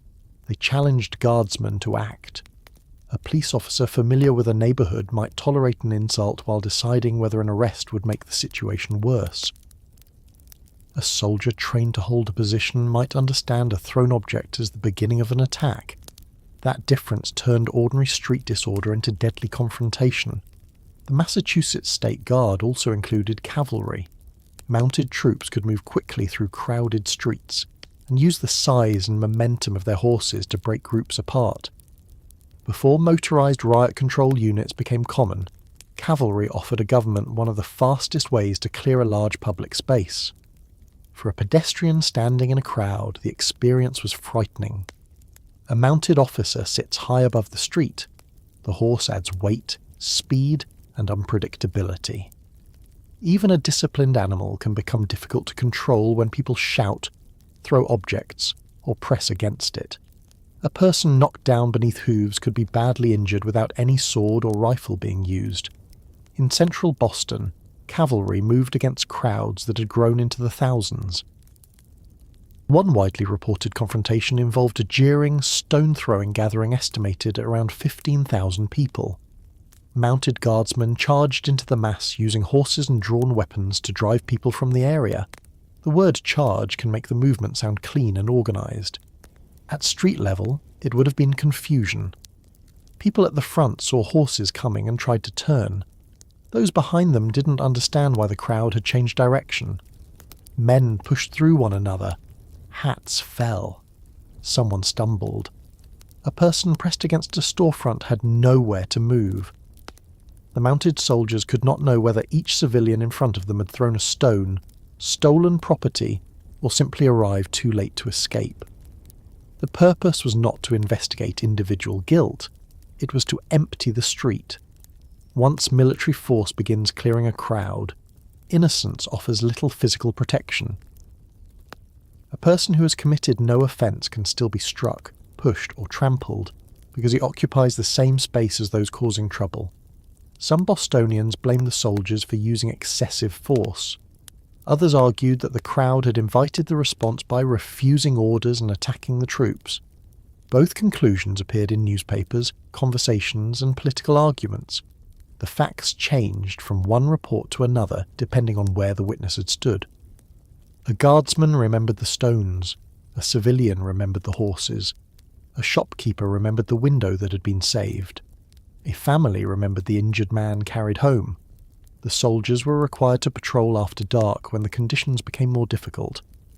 Streetlights illuminated major roads and commercial districts, but side streets and alleys remained dim. A military patrol moving through an unfamiliar neighbourhood could hear shouting without knowing how many people were involved. A bottle breaking against a wall could sound like a shot. A real shot might be difficult to locate between buildings. The guardsmen knew that firearms existed throughout the city. Many households owned pistols or rifles. Veterans had returned from war with experience of weapons even if they had not brought military arms home. Criminals could be armed. Police officers on strike might still possess personal guns. Every unclear movement could be interpreted as a threat. This was not France, and the people in front of the soldiers were not enemy troops. The body does not always preserve that distinction when a man is frightened, surrounded, and holding a loaded rifle. Firing occurred during clashes in several parts of Boston. Guardsmen shot into or toward crowds after troops were attacked or believed themselves endangered. Civilians were killed and others were wounded. Accounts differ over exact circumstances, but 8 people were reported killed during the violence surrounding the strike, with additional injuries caused by gunfire, bayonets, beatings, and street confrontations. Every death widened the crisis. A man who had joined a crowd out of curiosity could become a casualty. A person throwing stones could receive a punishment far beyond anything a civil court would have imposed. A guardsman who fired might believe he had protected his unit and still spend the rest of his life remembering the person who fell. Military order restored streets by making resistance more dangerous. That did not mean the process was controlled in every moment. In South Boston, Roxbury, Jamaica Plain, and other districts, troops confronted groups that challenged patrols, interfered with streetcars, or refused to disperse. Bayonets were used to force people back. Rifles were fired. Arrests were made by men who were not regular police officers and who had limited facilities for holding or processing prisoners. The city's emergency response became an improvised mixture of military occupation and civilian policing. A guard unit could secure a square. It could not easily replace the officer who knew that an elderly resident needed help crossing a street. Soldiers could guard a warehouse. They could not investigate every theft committed the night before. They could disperse a crowd outside a saloon. They could not restore the personal relationships between patrolmen and the people who lived along their beats. The visible disorder decreased as military strength increased, but Boston remained tense. Businesses reopened under protection. Streetcars resumed more reliable service. Residents travelled with greater confidence during daylight. After sunset, the presence of armed patrols reminded everyone that the city had not returned to normal. Children may have found the troops exciting. Adults understood why they were there. The state guards slept in armories, public buildings, temporary quarters, and whatever facilities officials could arrange. Men ate hurried meals and waited for new assignments. Officers studied reports from districts they had never expected to command. The force itself required organisation. Nearly 5,000 guardsmen needed food, transportation, ammunition, instructions, medical assistance, and relief. Units could not remain indefinitely at intersections without sleep. Patrols had to be rotated. Messages had to pass between military officers, city officials, the police department, and the governor. Boston had exchanged one staffing crisis for another, though the second force possessed the backing of the state. Governor Calvin Coolidge now moved more decisively into the dispute. Before the strike, he had avoided taking over a matter assigned to the police commissioner and city authorities. Critics later argued that he had allowed the crisis to develop when earlier intervention might have prevented it. Supporters presented his caution as respect for the law and his later action as firmness once state authority became necessary. The disorder gave him a clear basis for acting as commander-in-chief of the state's military forces. On September 11th, Coolidge called out the entire Massachusetts State Guard. His proclamation stated that command of the Guard belonged to the governor under the state constitution, called upon loyal Boston police officers to assist in restoring order, and asked every citizen to support the maintenance of law. The language was formal, but its meaning was direct. The emergency would no longer be handled mainly as a Boston municipal problem. The governor had taken command. That move also reduced Mayor Peters's control. Peters had called local units during the first emergency, but Coolidge's statewide mobilization placed the larger operation under gubernatorial authority. Commissioner Curtis remained central to the fate of the striking officers. The State Guard dealt with the streets. Curtis dealt with the police force. The strikers still hoped that national labour leadership might create a path back to work. Samuel Gompers, president of the American Federation of Labour, urged that the men be reinstated and the dispute submitted to negotiation or arbitration. Labour leaders understood that every additional hour away from duty weakened the policeman's position. The city was now functioning without them, not comfortably and not without bloodshed, but enough to prove that officials would not be forced into immediate surrender. The presence of soldiers changed the meaning of the strike. On the first evening, the officers' absence had created leverage. After the Guard occupied Boston, their absence created vacancies. A vacancy could be filled. The striking officers could hear military patrols outside Union meeting places and neighbourhood homes. They saw other men performing some of the work they had once considered irreplaceable. Newspapers called them deserters. Officials described them as former policemen rather than employees temporarily withholding labour. The possibility of returning became less certain with every public statement. Coolidge received Gompers' request and responded in words that became the most famous statement of the entire crisis. His telegram of September 14th argued that the wrong committed by Commissioner Curtis, even if Curtis had been wrong, could not justify leaving Boston unguarded. Coolidge declared that there was no right to strike against public safety by anyone, anywhere, at any time. The sentence was effective because it reduced a complicated dispute to a principle almost everyone could understand.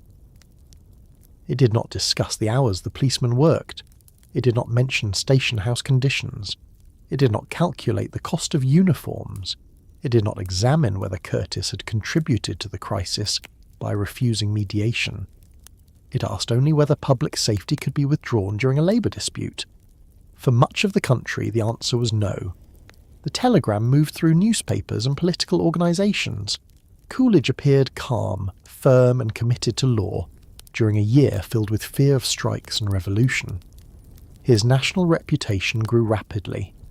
The Boston crisis helped establish the image that would carry him toward the Republican vice presidential nomination in 1920 and eventually the presidency. The political victory belonged to Coolidge before the physical cleanup of Boston had been completed. For the striking officers, his words closed another door. If the governor had defined their action as an attack on public safety, reinstating them would look like surrender. Curtis had already treated the Union as incompatible with police duty.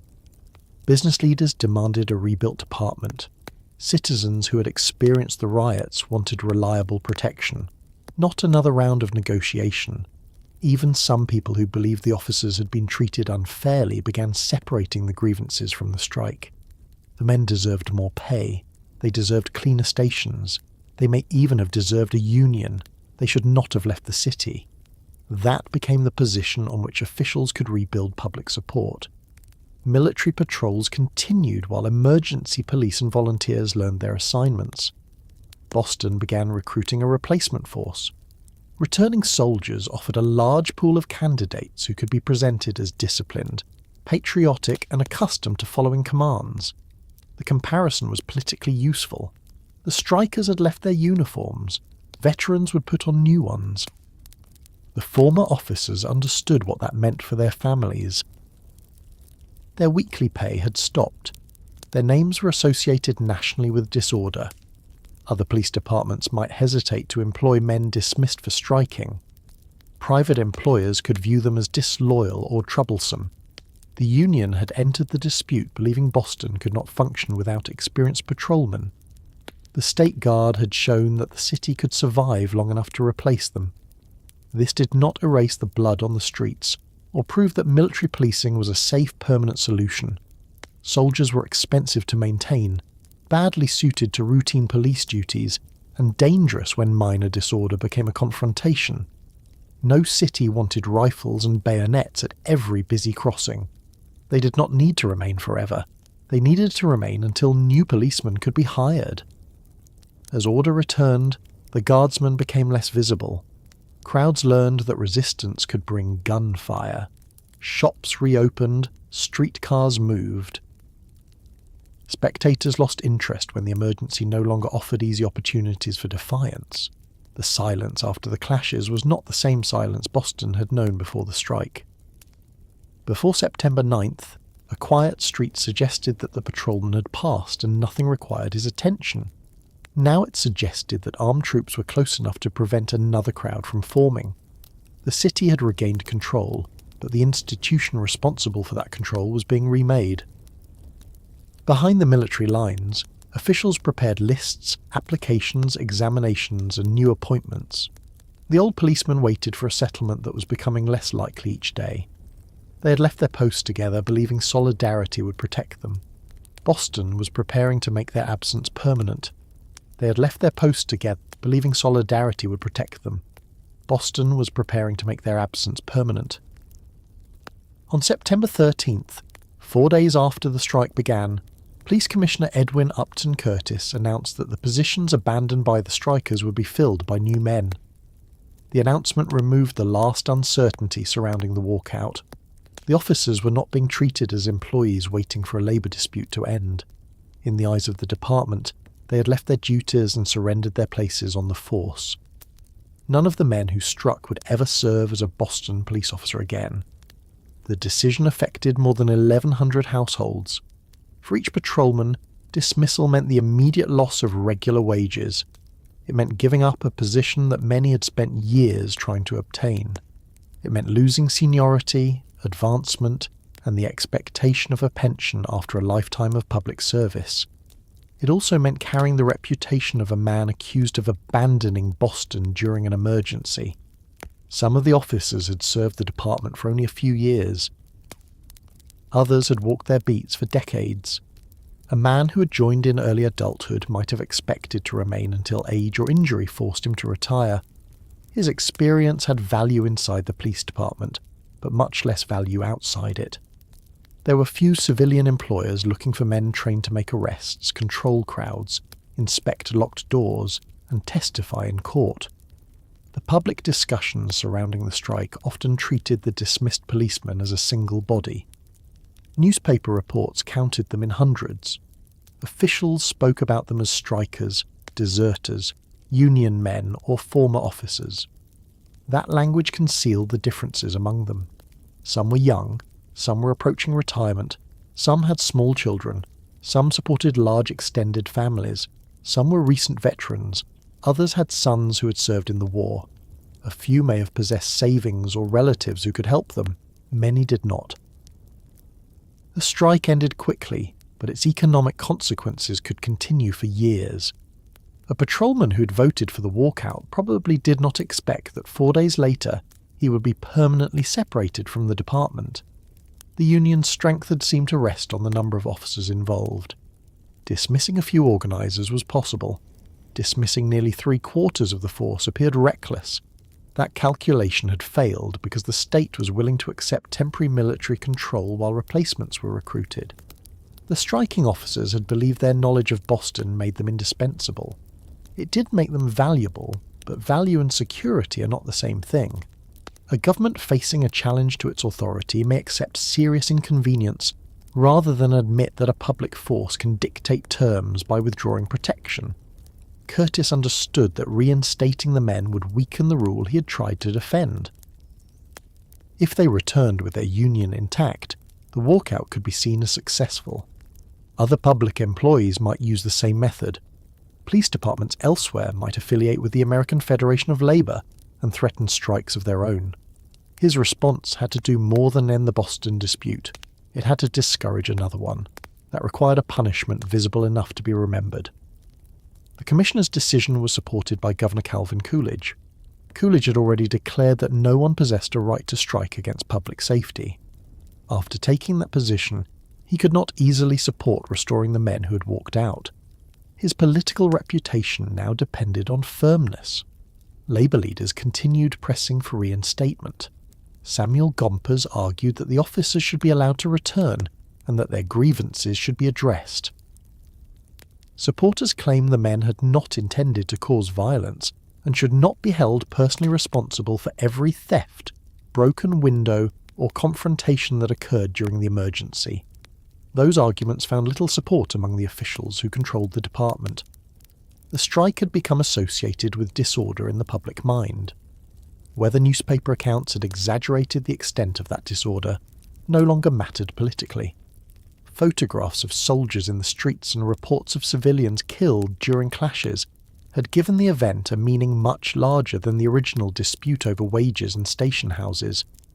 The former patrolmen could explain that their pay had fallen behind the cost of living.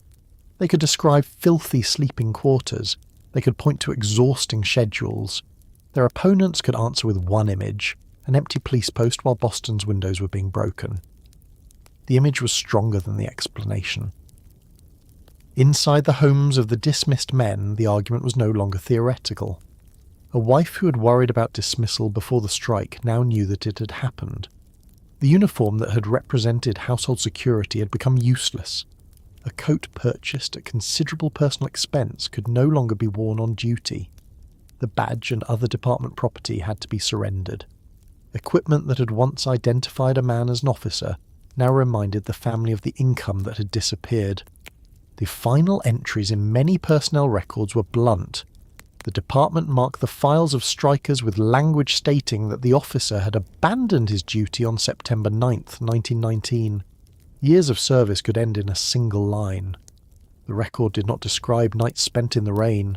It did not mention arrests made, missing children found, fires reported, injured residents helped, or dangerous prisoners transported. It recorded the act by which the department wanted the man remembered. For some families, that judgment produced shame. Descendants later reported that certain former officers rarely discussed the strike or their time in the department. Children grew up knowing that their father had once been a policeman, but hearing little about why he no longer wore the uniform. In some homes, the event became a family grievance repeated for generations. In others, it became a subject that was avoided. Silence offered protection from difficult questions. A child might ask whether his father had done something wrong. The honest answer depended on which part of the story the father chose to tell. He had disobeyed an order. He had joined a strike. He had also worked under conditions he believed were unfair. He had stood beside men who trusted him. He had left a city unprotected. He had not personally ordered anyone to loot a store or attack a streetcar. All of those statements could be true at the same time. Living with them was harder than choosing one for a newspaper headline. The dismissed officers began looking for work in a difficult labour market. Soldiers had returned from Europe in large numbers and were also searching for employment. Wartime production had slowed. Prices remained high. Strikes and industrial disputes made employers suspicious of applicants known for union activity. A former policeman could apply for private security work. He might become a watchman, guard, investigator, labourer, driver, salesman, or building employee. Some found positions through political contacts, relatives, veterans' organisations, or neighbourhood connections. Others accepted work that paid less than policing and offered none of its status. An employer examining the applicant might recognise the name from published lists of strikers. The question would follow: why did you leave the police department? The man could say that he had been dismissed for joining his fellow officers in a labour action. To a union supporter, that might sound courageous. To a business owner worried about strikes, it could end the interview. The former officer had spent years enforcing rules. Now his own refusal to obey one followed him from workplace to workplace. Older men faced the greatest difficulty. A patrolman in middle age might still be physically strong, but he had invested much of his working life in a career that no longer existed. Starting again at the bottom of another occupation meant competing with younger men and accepting wages that ignored his experience. A man close to pension eligibility faced an especially painful loss. The security expected after years of service could disappear just before he reached it. He had planned his household's future around income that would never arrive. The strike did not merely remove a weekly wage, it altered old age. The former officers also lost the community position attached to the badge. A patrolman had been recognised on his street and in his parish. People sought his advice, local merchants knew him, children stepped aside when he approached.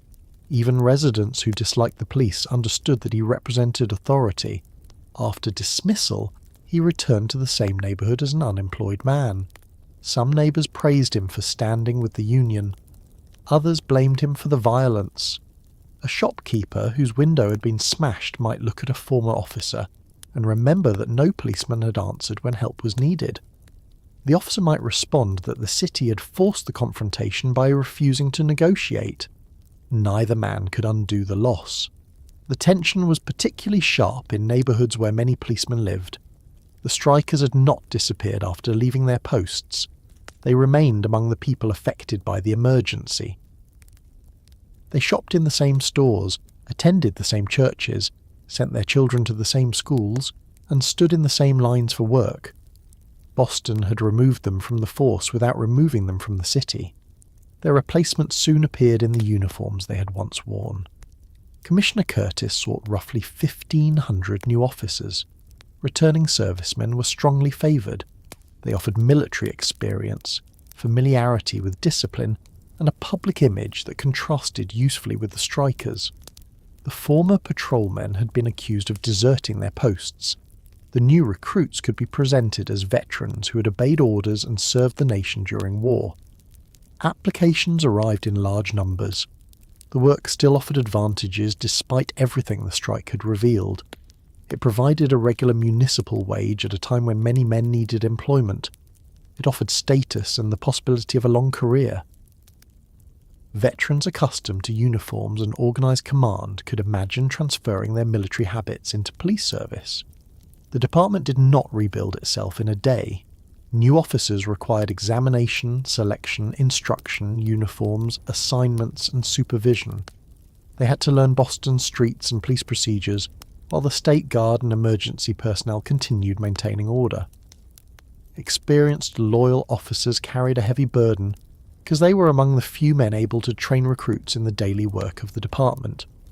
By the middle of December, the new force had been assembled in sufficient strength for the State Guard to withdraw. The city had replaced nearly 3/4 of its police department in about 3 months. The replacements received terms that made the dismissal of the strikers even more painful. Pay was increased, working conditions improved. The new officers received benefits and concessions similar to those the former policemen had demanded. Accounts of the rebuilding describe higher wages, additional time off, and uniforms provided at public expense rather than purchased entirely by the officers themselves. The city had rejected the strike but accepted much of the evidence behind it. Officials did not need to admit that the old officers had been right. They could say that improved compensation was necessary to attract qualified replacements. They could present better conditions as part of modernising the department rather than a response to union demands. For the dismissed men, the distinction offered little comfort. They had risked their careers to secure changes. Other men entered the department and received them. A former patrolman could watch a new recruit walking his old beat in a new uniform, earning higher pay under better terms. The replacement might be a respectable veteran who had needed work and bore no personal responsibility for the commissioner's decision. That did not make the sight easier. The new officer occupied more than a job. He occupied the former patrolman's route through the city. He learned the shopkeepers the striker had known. He stood at the crossing the striker had managed. He entered the station where the striker's locker had been. Boston's neighbourhoods adjusted because they had no choice. Residents needed police protection. Merchants needed someone to answer calls. Courts needed officers to make arrests and present prisoners. The city could not preserve a permanent distinction between the old force and the new one during every daily encounter. The replacements gradually became Boston policemen. The strikers became men who had once been Boston policemen. The mass hiring created a lasting pattern inside the department. Because so many recruits entered at nearly the same time, large groups later became eligible for promotion and retirement together. Hiring cycles continued to reflect the sudden removal and replacement of most of the force.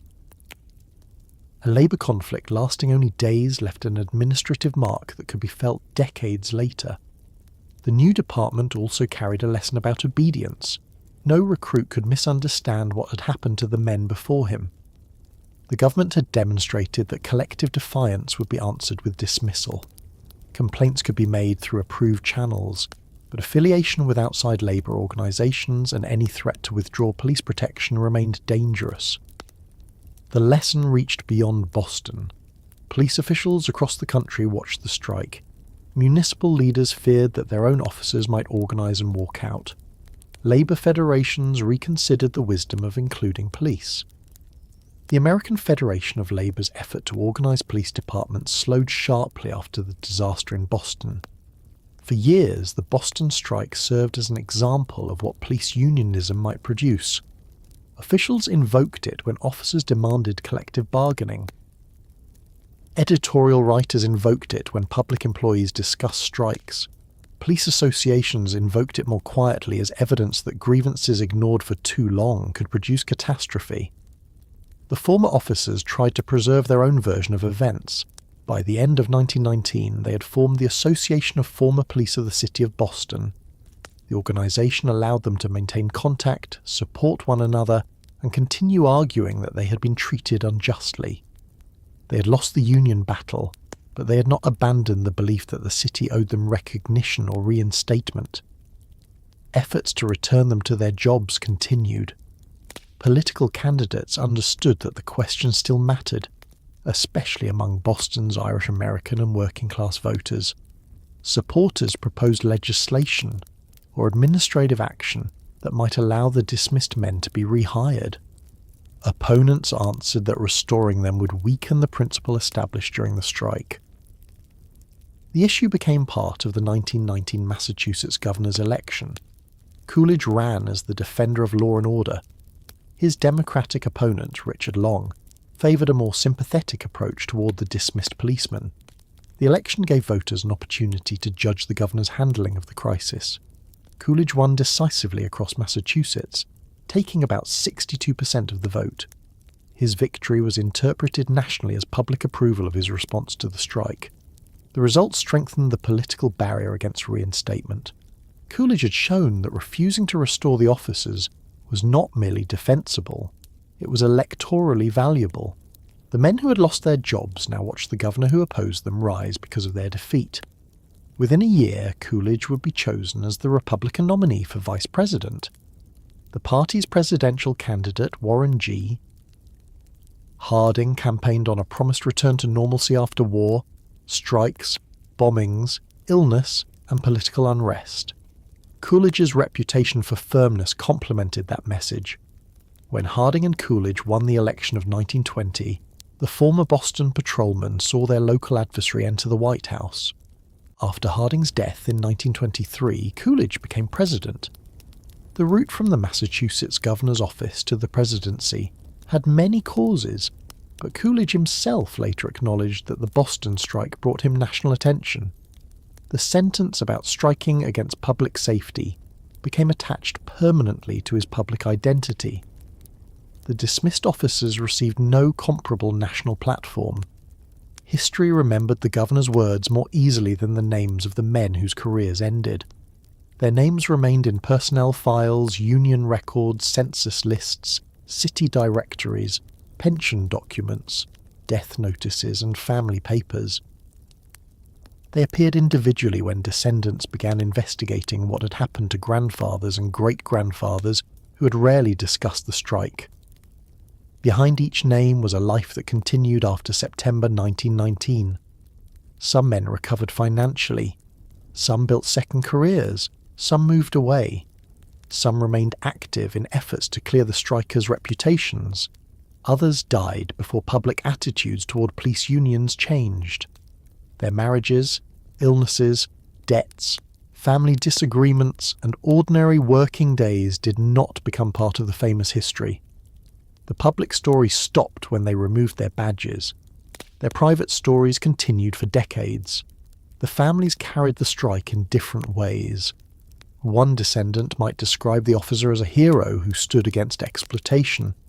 Another might remember only the hardship his decision caused. A wife who supported her husband in September could resent the years of insecurity that followed. A child might admire his courage while wishing he had reported for duty and kept the family safe from poverty. Collective action is often remembered through speeches and votes. Its consequences are paid inside homes. The policemen had voted 1,134 to 2 in favour of striking, according to the figure most often reported. Such unity appears powerful when written as a number. It does not show the individual arguments that may have taken place afterward. A husband could not feed his family with the size of the vote. A former officer could not obtain a pension by explaining that almost everyone had agreed with him. The strength of the group vanished when the department dismissed the group. Union leaders elsewhere studied that result. Public employees occupied a difficult position because their employer was also the government. A private strike pressured an owner or corporation. A strike by police, firefighters, transit workers, or sanitation workers placed pressure directly on the public. That pressure could produce support when citizens blamed officials. It could also produce anger when citizens experienced danger or disruption. The Boston patrolmen had expected residents to recognize their importance and demand a settlement. residents did recognise their importance. Many responded by demanding a force that would never leave again. This was the central defeat. The strike proved the value of police labour while persuading much of the public that police labour could not be permitted to strike. Organised police officers would eventually return. Boston police gained the right to organise decades later, and collective bargaining became a regular part of public employment. Police unions developed into powerful institutions in cities throughout the United States. They generally accepted one important limit. Police officers could bargain, file grievances, support political candidates, challenge discipline, and negotiate contracts. They could not lawfully abandon public safety through a strike. The memory of Boston stood behind that boundary. For the men dismissed in 1919, later recognition arrived too late to restore what they had lost.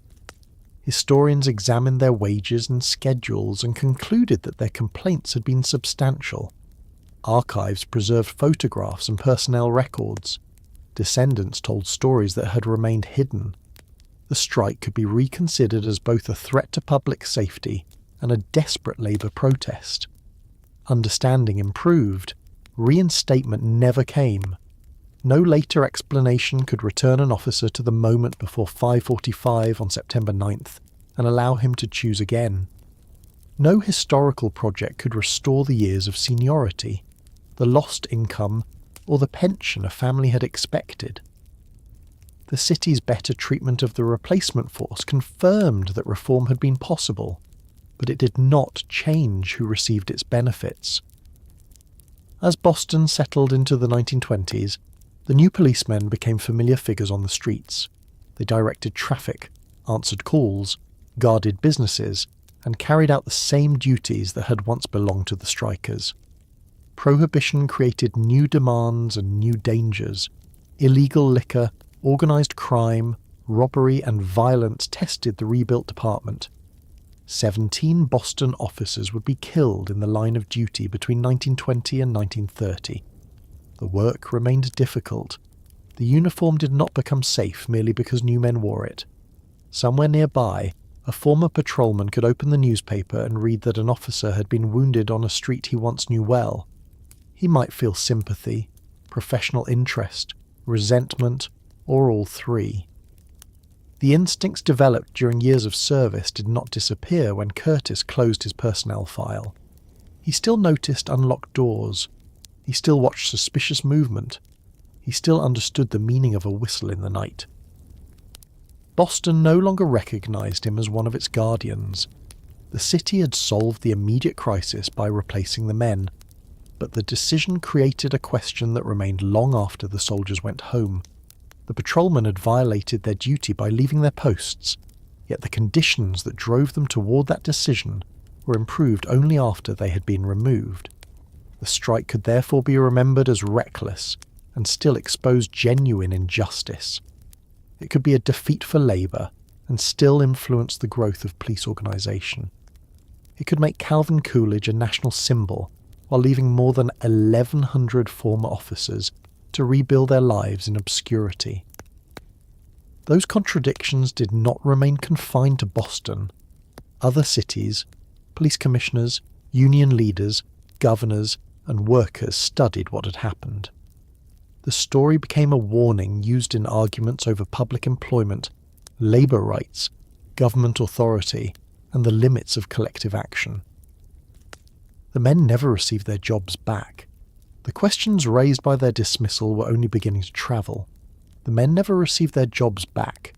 The questions raised by their dismissal were only beginning to travel. News of the Boston strike moved far beyond Massachusetts because it touched several fears already present in American life. The country had just emerged from a world war. Millions of soldiers had returned home. Prices were high, housing was scarce, and factories were reducing wartime production. Workers who had accepted long hours and strict discipline during the fighting expected better treatment once peace arrived. Employers often had different expectations. They wanted production to continue without interruption. They wanted wartime controls removed.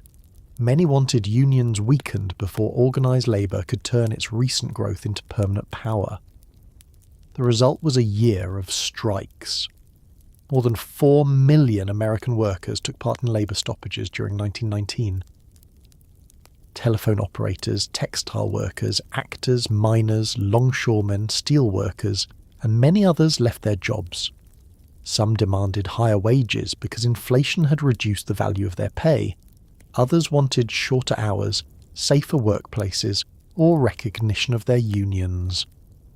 Every dispute had its own causes. Newspapers and politicians often placed them all inside the same frightening story. The Russian Revolution had begun in 1917. The old imperial government had fallen and the Bolsheviks had taken power. American readers encountered reports of executions, civil war, confiscated property, and revolutionary movements spreading across Europe. Bombs had been mailed to public figures in the United States. In June 1919, explosive devices were placed near the homes of judges, officials, and business leaders. The bombs were the work of a small number of radicals. Public fear did not remain focused on a small number of radicals. Suspicion spread toward immigrants, socialists, anarchists, union organisers, and workers who used language that sounded even slightly revolutionary. The Red Scare encouraged Americans to see a hidden connection between a strike at a factory, a bomb planted by an anarchist, and political violence in Russia. Massachusetts officials later described the Boston police walkout as one of the labour disputes that increased fears of an attempted radical revolution. The striking patrolmen did not need to be Bolsheviks for the public to fear the result of their action. Most of them were not political revolutionaries. Their demands concerned pay, hours, station conditions, and union recognition. They wanted to improve their place within the existing system, not destroy it. The sight of Boston without police allowed opponents to ignore that distinction. If armed public officers could join a national labour federation and withdraw their service, critics asked, what institution could remain safe from union power? Could prison guards strike and leave cells unattended? Could firefighters allow buildings to burn? Could soldiers refuse orders because a labour organisation had called them out? These comparisons did not treat every occupation fairly, but they shaped the debate. Police officers occupied an unusual position because their work enforced the law itself. Their employment dispute could not be separated easily from public authority. A factory owner could lose production during a strike. A city without police could lose control of its streets.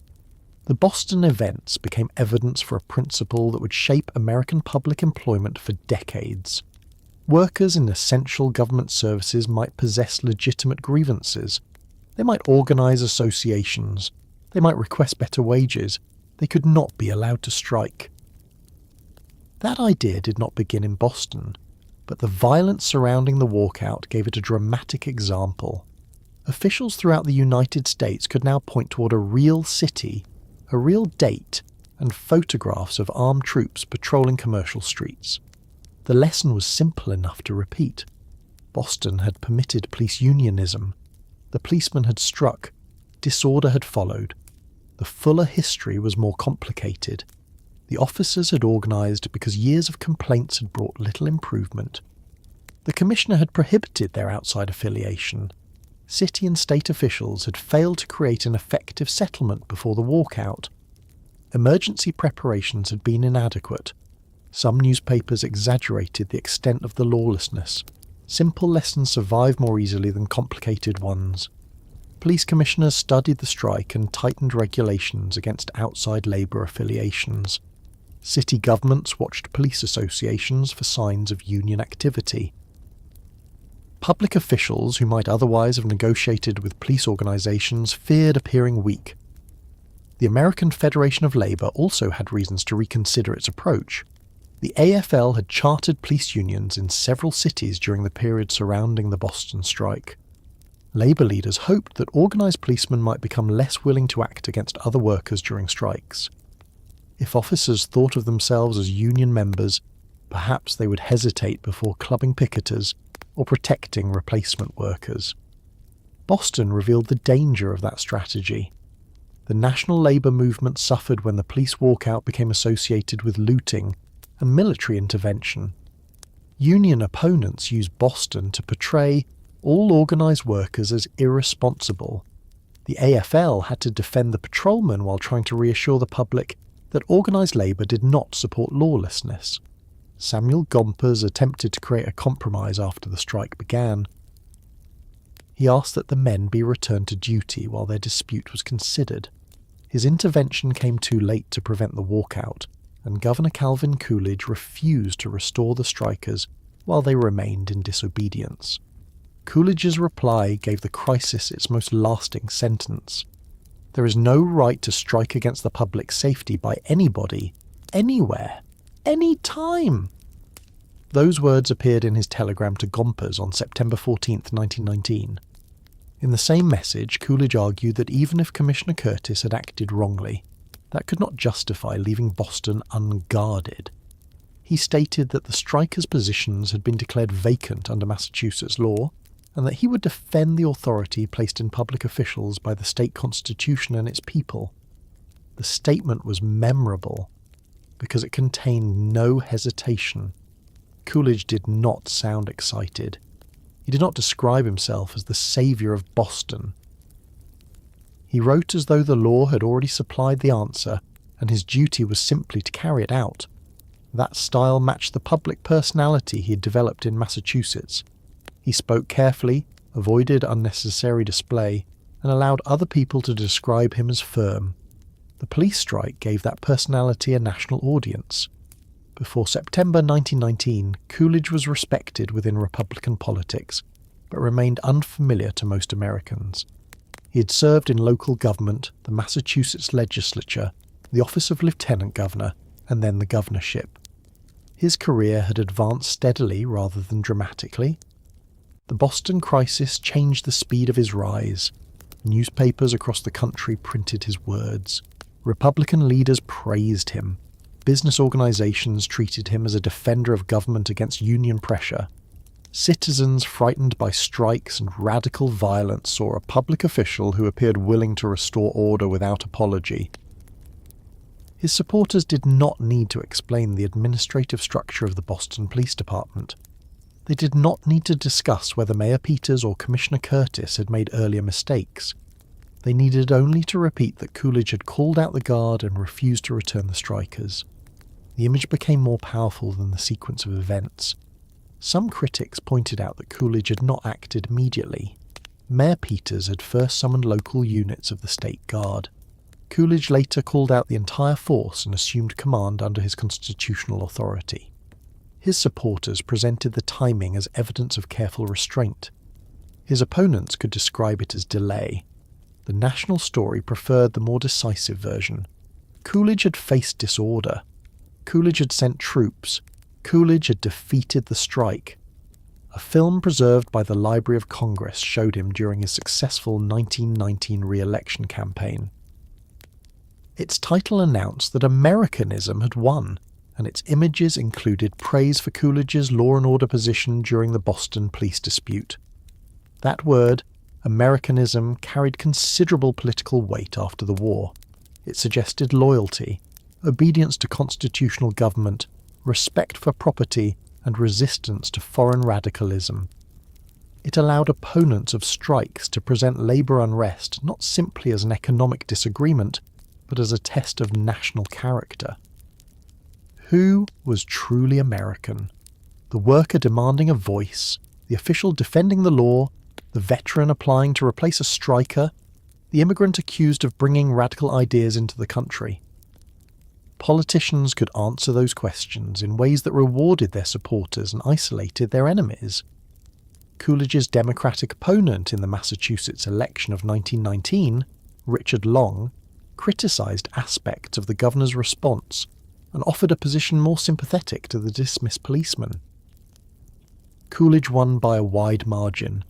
The result confirmed what Republican leaders had already begun to suspect. The police strike could carry a candidate beyond Massachusetts. At the Republican National Convention in 1920, party leaders selected Senator Warren G. Harding of Ohio as their presidential nominee. The convention then turned to the vice presidential position. Coolidge's reputation from Boston made him attractive to delegates seeking a candidate identified with public order. The vice presidential nomination was not entirely planned by the party's senior managers. Delegates showed considerable enthusiasm for Coolidge, and he emerged as the choice. A dispute that had begun with beds, bathtubs, wages, and duty schedules inside the Boston Police Department had helped place the governor of Massachusetts on a national ticket. Harding and Coolidge won the 1920 election. The campaign promised stability after several years of upheaval. Americans had experienced war, the deadly influenza pandemic, labor unrest, bombings, racial violence, political raids, and arguments over the country's role in the world. Harding's promise of a return to normalcy appealed to voters tired of the emergency. Coolidge fit that message. He appeared quiet, controlled, and reliable. He was the man who had refused to bargain under pressure from striking police. When President Harding died in August 1923, Coolidge became President of the United States. His father administered the presidential oath at the family home in Vermont by the light of a kerosene lamp. The former Boston patrolman could now watch the man most closely associated with their dismissal enter the highest office in the country. Their failed strike had become part of a presidential biography. Coolidge later won the presidency in his own right in 1924. The Boston strike was not the only reason for his success, but it remained one of the events most frequently used to explain his national emergence. The political effect extended beyond one man. The strike strengthened a broader conservative response to the labor unrest of 1919. Business leaders and public officials argue that government had to protect public services from union control. Courts issued injunctions against strikes. Employers used replacement workers. Police and troops appeared in industrial disputes across the country. The Great Steel Strike began only days after the Boston policemen walked out. Hundreds of thousands of steelworkers participated. Employers portrayed the action as radical and un-American. Police, private guards, and state forces restricted meetings and confronted strikers. The strike collapsed in early 1920. Coal miners also struck in 1919. The federal government obtained an injunction, and union leaders faced pressure to end the action. Boston did not cause these disputes, and the police strike did not determine every outcome. It contributed to an atmosphere in which the public increasingly connected strikes with danger. The labor movement had entered 1919 with confidence gained during the war. It left the year weakened. Union membership remained substantial, but employers launched open-shop campaigns designed to remove union requirements from workplaces. Companies promoted welfare programs intended to reduce workers' interest in independent organization. Courts and public officials often treated collective action as a threat to property and order. The Boston policemen became useful symbols in that campaign. A business owner opposing a factory union could mention the police strike even though factory workers did not carry badges or protect city streets. The example encouraged listeners to believe that all unions might place group loyalty above public responsibility. Labour leaders answered that Boston's officials had created the disaster by refusing to address legitimate grievances. They pointed out that the replacement officers received improved pay and conditions after the strike. The city's actions supported part of that argument. Boston increased the compensation offered to the new force. The replacements received benefits the old patrolmen had sought. The government had insisted that the strike was intolerable, while accepting that the employment system needed reform. This created a lasting pattern in public sector labour relations. Officials could reject the method while granting some of the demand. Workers could win improvements without winning reinstatement. The government could modernise conditions without recognising that the dismissed employees had forced the issue. The contradiction remained visible to future police organisations. Police officers continued forming local benevolent societies, fraternal groups and professional associations. These organisations provided death benefits, legal assistance, social support, and a collective voice without immediately adopting the full identity of labour unions. Their language was cautious. They could describe themselves as associations rather than unions. They could advocate legislation rather than threaten a strike. They could support political candidates rather than affiliate closely with the wider labour movement. The Boston experience taught them that political influence might be safer and more effective than withholding labour. Over time, police organisations became skilled at politics. They endorsed candidates. They lobbied legislatures. They negotiated through approved legal structures. They defended members facing discipline. They argued that dangerous work required higher pay, stronger pensions, and special employment protections. The power they eventually gained did not resemble the power the Boston officers had tried to use in 1919. It depended less on walking away and more on making it difficult for elected officials to ignore them. Public sector unionism developed slowly in the United States. Government workers organised in many occupations, but legal recognition varied.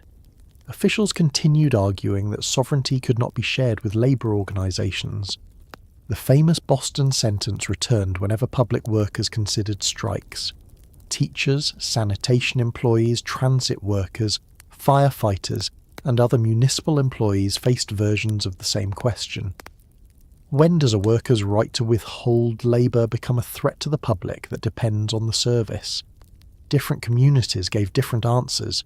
Many states eventually granted public employees rights to organise and bargain collectively. Some allowed limited strikes by certain groups. Others prohibited public sector strikes broadly. Police and firefighters were usually placed under the strictest rules because their absence could create immediate danger. Alternative procedures developed. Binding arbitration allowed labour disputes to be decided without a strike. Mediation offered a neutral process. Civil service laws attempted to protect employees from political punishment. Formal grievance systems gave workers a way to challenge discipline or unfair treatment. None of these procedures eliminated conflict, but they reflected an effort to avoid repeating Boston. The strike also changed the public understanding of police officers themselves. Before 1919, many people could view a patrolman mainly as a uniformed public servant. The strike forced Americans to recognise that officers were also employees with wages, schedules, supervisors, and workplace grievances. That recognition did not produce agreement. Some people concluded that police officers should receive generous conditions precisely because they could not be allowed to strike. Others argued that better treatment would prevent dangerous resentment. Still others feared that strong police organisations would gain too much control over the officials meant to supervise them. Those arguments became more important as police unions gained power later in the 20th century. By the 1960s and 1970s, police organisations had become established bargaining agents in many American cities. Officers negotiated salaries, overtime, pensions, disciplinary procedures, and working conditions. They became influential participants in local elections. The Boston strike remained in the background. Modern police unions rarely claim a general right to walk out. Their strength comes through contracts, arbitration, lawsuits, political endorsements, public campaigns, and rules governing discipline. The method changed because the lesson of 1919 had been severe. Boston also influenced the way Americans spoke about public safety during political conflict. Coolidge's sentence created a powerful category. Actions against public safety were different from ordinary labour disputes. That category could be useful. A city truly cannot leave emergency services unattended without risking lives. It could also be used too broadly. Officials might label almost any public employee protest a danger. They could avoid negotiation by presenting themselves as defenders of the community. Workers with legitimate complaints might be told that the importance of their service required them to accept conditions that would not be tolerated elsewhere. The Boston patrolmen had experienced that argument before the strike. Their duty was essential, so they must not leave. Their duty was essential, but officials had allowed their pay and working conditions to deteriorate. The strike did not resolve that contradiction. It made the contradiction national. Its influence reached into popular memory as well. Newspapers, schoolbooks, biographies, and political speeches reduced the event to a few familiar elements. The police walked out, Boston descended into disorder, Coolidge called the guard, and law was restored. That version was easy to teach. It contained a clear mistake, a clear consequence, and a clear defender of order. The actual history required more patience. The disorder was serious but uneven. The troops restored authority but also killed civilians. The strikers endangered the public but had genuine grievances. Curtis defended departmental discipline but rejected compromise. Coolidge acted within his authority but gained political advantage from the crisis. The replacement officers benefited from reforms connected to demands made by the men who were dismissed. Removing any one of those facts makes the story simpler and less useful. The Boston strike did not prove that workers should never organise. It did not prove that every public service can tolerate a walkout. It demonstrated that an essential workforce can be both exploited and too important to withdraw. American labour law, municipal politics, and police unionism spent the next century trying to manage that problem without solving it completely. The city itself returned to ordinary routines long before the national arguments ended. Soldiers left the streets, new patrolmen learned their beats, broken windows were replaced, the shops that survived opened each morning. Boston residents became familiar with the rebuilt force. People stopped gathering to discuss whether the police would return. The former officers continued living nearby. Coolidge continued rising. The phrase about public safety continued appearing in books and speeches. A few days in September had entered American political language. Yet the long influence of the strike can make it easy to forget the place where it began. Before it became a national lesson, it was an evening in one city. Before it shaped a presidency, it was a series of decisions made by tired policemen, stubborn officials, frightened shopkeepers, unprepared volunteers, and soldiers carrying rifles through crowded streets. The country remembered the principle. Boston remembered the cost. After the headlines faded and the political careers advanced, the city was left with the quieter task of deciding what the strike had actually changed and what parts of the old system remained beneath the new uniforms. After the headlines faded and the political careers advanced, the city was left with the quieter task of deciding what the strike had actually changed and what parts of the old system remained beneath the new uniforms. By December 1919, the Massachusetts State Guard was leaving Boston. The soldiers packed their equipment, returned rifles to armories, and went back to the homes, businesses, schools, and towns from which they had been summoned. Intersections that had been occupied by military patrols returned to ordinary traffic. Bayonets disappeared from commercial streets. Shopkeepers no longer began each morning by checking whether troops remained outside their doors. The emergency had lasted only a few months. Its memory would last much longer. Boston's rebuilt police force now contained hundreds of new men. Many were veterans of the First World War. They had answered advertisements, passed examinations, received uniforms, and entered station houses that still carried the physical traces of the officers who'd walked out. A new patrolman opening a locker could know that another man had used it earlier that year. A new officer assigned to a beat might hear residents mention the patrolman who had once walked there. Some people would describe the former officer with sympathy. Others would remember only that he had left when the city needed him.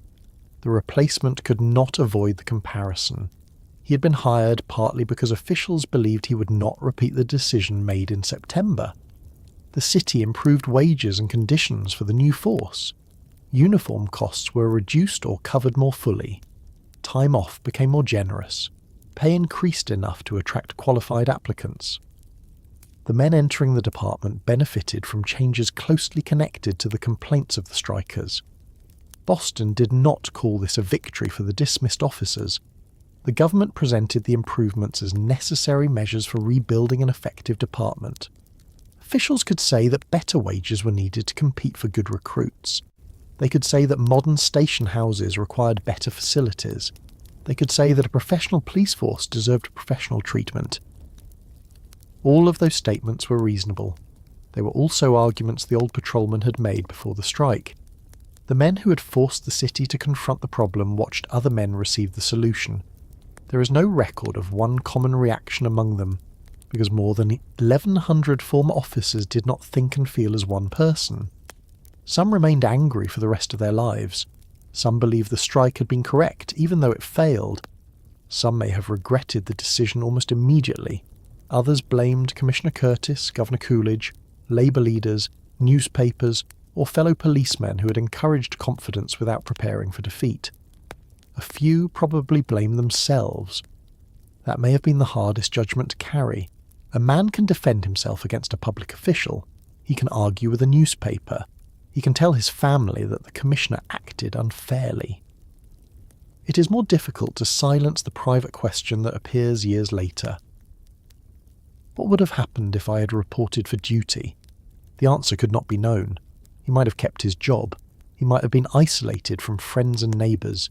He might have been called a traitor by the men beside whom he had worked for years. He might have helped prevent a robbery, injury or death during the first night. He might have spent the rest of his career wondering whether he had surrendered the only chance to improve the department.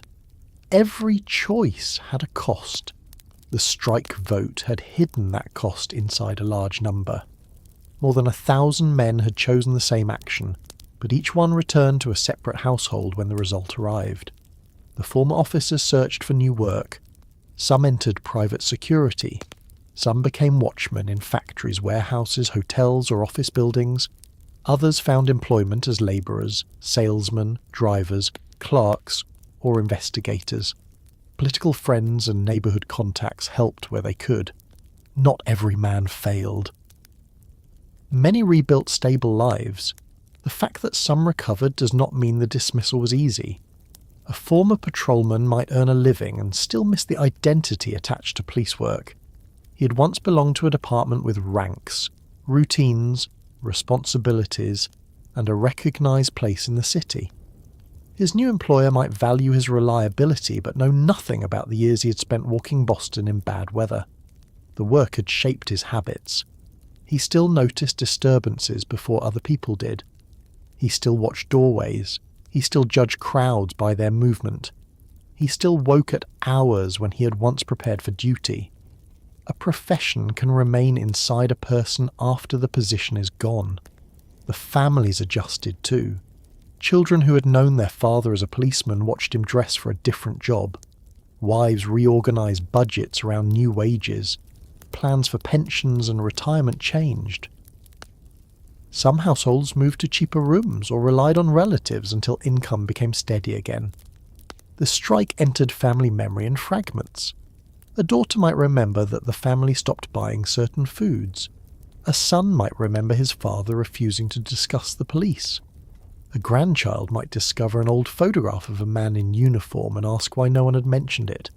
In some families, the answer became a story of courage. Their ancestor had stood with fellow workers against unfair treatment. In others, it became a story of tragedy. He had made one decision and lost the career that should have supported him for life. Both memories could be sincere. Neither contained the whole event. Official memory was clearer because institutions prefer clear conclusions. The department treated the walkout as abandonment of duty. The state treated the strike as a challenge to lawful authority. Political biographies treated it as the moment Calvin Coolidge proved his strength. That version had powerful evidence behind it. Boston had experienced looting and violence. Soldiers had been required to restore control. People had died. Public safety had been endangered. The officers' grievances did not erase those consequences. The consequences did not erase the grievances. Keeping both facts together became more difficult as the strike moved into history. Public events are often simplified so they can be used. A politician needs an example that fits into a speech. A union leader needs a warning that fits into a meeting. A textbook needs a paragraph that students can remember. Boston became a lesson about public employees and strikes. The lesson said that police cannot leave their posts because the community depends on them.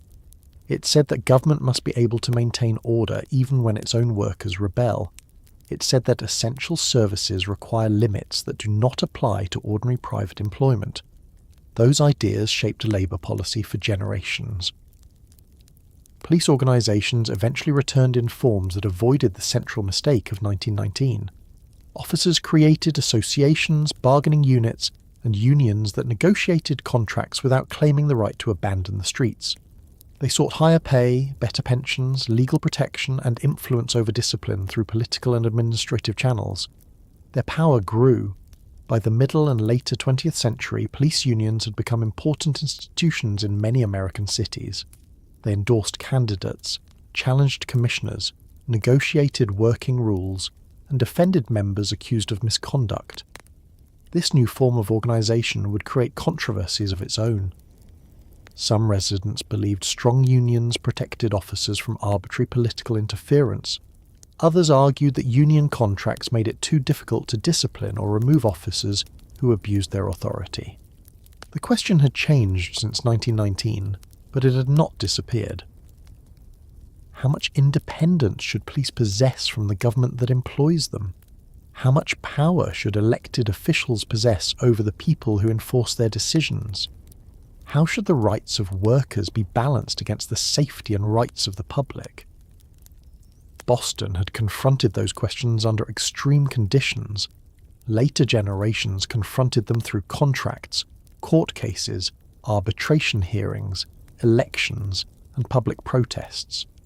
The strike also influenced public sector workers outside policing. Teachers, transit employees, sanitation workers, firefighters, nurses, and other government workers continued organising. Their disputes forced communities to consider which services were essential and what methods workers could use when officials refused to negotiate. A strike by teachers did not place armed soldiers on street corners, but it could close schools and disrupt thousands of families. A sanitation strike could create health dangers. A transit strike could prevent workers from reaching jobs. A firefighter's strike could threaten lives and property within minutes. Governments developed different answers. Some prohibited strikes by public employees. Some permitted limited action. Many created arbitration systems intended to settle disputes without a walkout. Those systems were not gifts offered freely by officials. They grew partly from the recognition that workers needed a meaningful way to raise grievances if strikes were forbidden. Boston had demonstrated what happened when an essential workforce believed no effective method remained. The city also learned another lesson that received less attention. Improving working conditions after a disaster is more expensive than addressing them before one. Before September 1919, the policemen asked for better pay, shorter hours, cleaner facilities, and recognition of their organisation. Officials debated authority, discipline, and loyalty until the practical complaints became inseparable from a constitutional struggle. After the strike, Boston paid for soldiers, emergency operations, property damage, recruitment, training, new uniforms, higher wages, and a complete rebuilding of the department. The city preserved its authority. It paid heavily to do so. That does not mean officials should have accepted every union demand. Police work creates special responsibilities, and the possibility of divided loyalty was a legitimate concern. A labour organisation connected to other unions might pressure officers during industrial conflicts. A police strike could expose residents to immediate danger. The mistake was allowing the choice to narrow until only surrender or disaster remained. By the time the men voted, both sides had invested their reputations in refusing to retreat. Curtis believed any compromise would destroy discipline. The Union believed another delay would destroy solidarity. Peters feared losing control of the city. Coolidge avoided premature intervention, then found political strength in decisive action. Each decision made the next one harder. The result was not inevitable. History can make an event appear unavoidable because we already know what followed. We can look back at September 9th, and see the empty stations, the crowds, the troops, and the dismissals arranged in a clear line. The people living through the dispute did not see that line. They saw possibilities. A patrolman believed the city might negotiate. A mayor believed a committee might produce a delay. A commissioner believed the men might lose their nerve. A governor believed local authorities might contain the problem. A shopkeeper believed the police would appear if his window broke. One by one, those beliefs failed. The strike changed Boston because so many people discovered at once that the institutions around them were less stable than they had assumed. A police department that seemed permanent could disappear during a shift change. A city that seemed orderly could become frightened within hours. A labour protest could become a military emergency. A state governor with limited national recognition could become a presidential figure because of a single sentence. The speed of that transformation explains why the story survived. It also explains why later memory focused on the dramatic moments rather than the slower conditions that produced them. Broken windows are easier to photograph than inadequate wages. Soldiers with rifles are easier to remember than crowded station house beds. A governor's declaration is easier to quote than years of unanswered complaints. The most visible evidence belonged to the government's side of the argument. The less visible evidence remained in pay records, duty schedules, personnel files, family budgets, and the testimony of former officers. Historians returned to those records over time.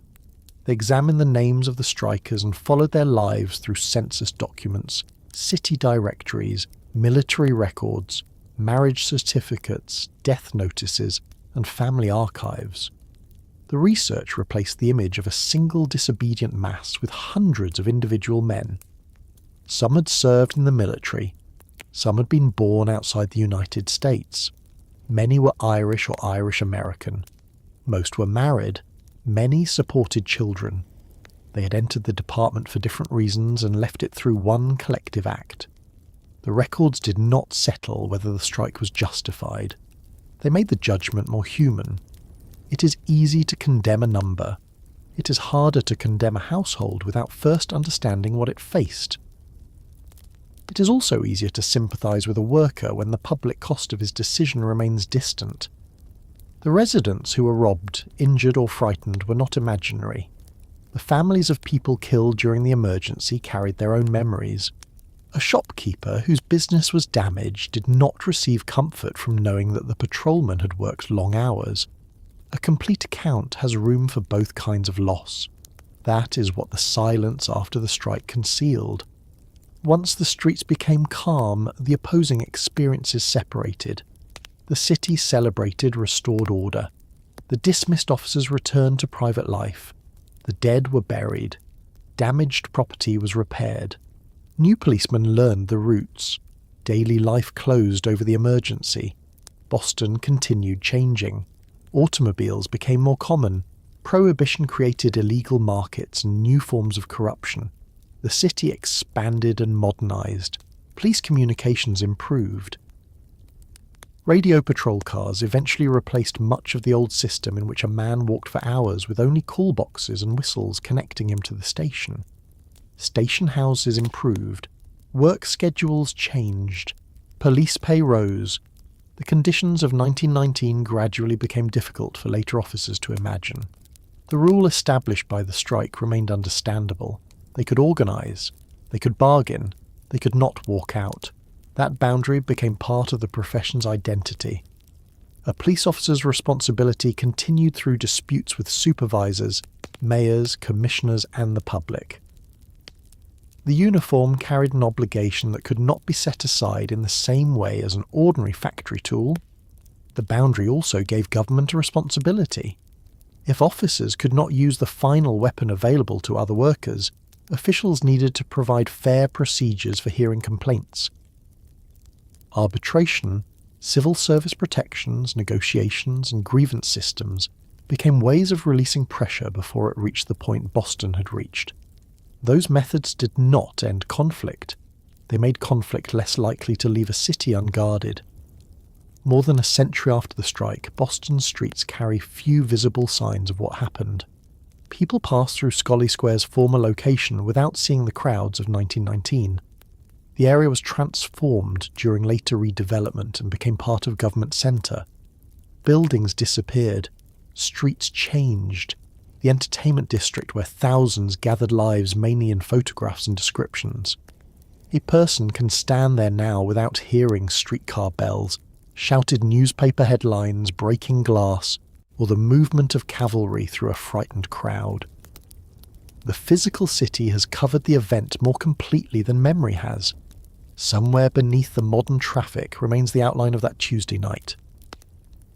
An officer decides not to report. A station commander counts the missing men. A merchant closes his door. A crowd notices that no whistle is coming. A mayor waits too long. A soldier receives ammunition. A governor writes a sentence. A family learns that the uniform hanging in the house will never be worn on duty again. None of those moments alone explains the strike. Together they show how public disasters grow from ordinary decisions made under pressure. The men behind the badges were not simply heroes or deserters. They were workers who carried unusual authority and unusual responsibility. Their complaints were real. Their method placed other people in danger. The officials who opposed them defended public order, while allowing serious workplace problems to remain unresolved. The soldiers restored control while bringing military violence into civilian streets. History rarely offers a cleaner verdict than that. Perhaps that is why the Boston police strike still deserves attention. It asks us to consider two truths that remain uncomfortable when placed together. Essential workers must be able to seek fair treatment. Essential work must still be done when the public needs it. The failure of 1919 came from a system that could not hold both truths at once. Officials treated obedience as more important than negotiation. The policemen treated solidarity as more important than the immediate risk of leaving their posts. The city discovered the cost of both decisions after darkness arrived. By the time Boston became quiet again, most of the public had chosen order over the men who once provided it. The choice was understandable. It was also permanent for families who continued living with the result long after the troops departed. Tonight, when you hear a car passing outside, a door closing in the distance, or footsteps moving along a street, the sounds may seem completely ordinary.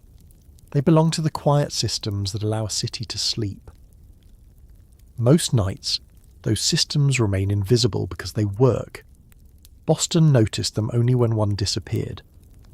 For several hours in September 1919, the empty corners told the city how much it depended on the men who stood there. The soldiers who arrived afterward told the policemen how far the government would go to replace them. The strike ended. The argument did not. It remained in police contracts, labour laws, political speeches, arbitration rooms, and every later debate over whether a public servant can ever be only a worker. Behind those debates were more than 1,100 men who left their posts expecting to return with greater dignity. They never returned. Boston moved forward under new uniforms, while the sound of that lost evening faded into the ordinary noise of the city.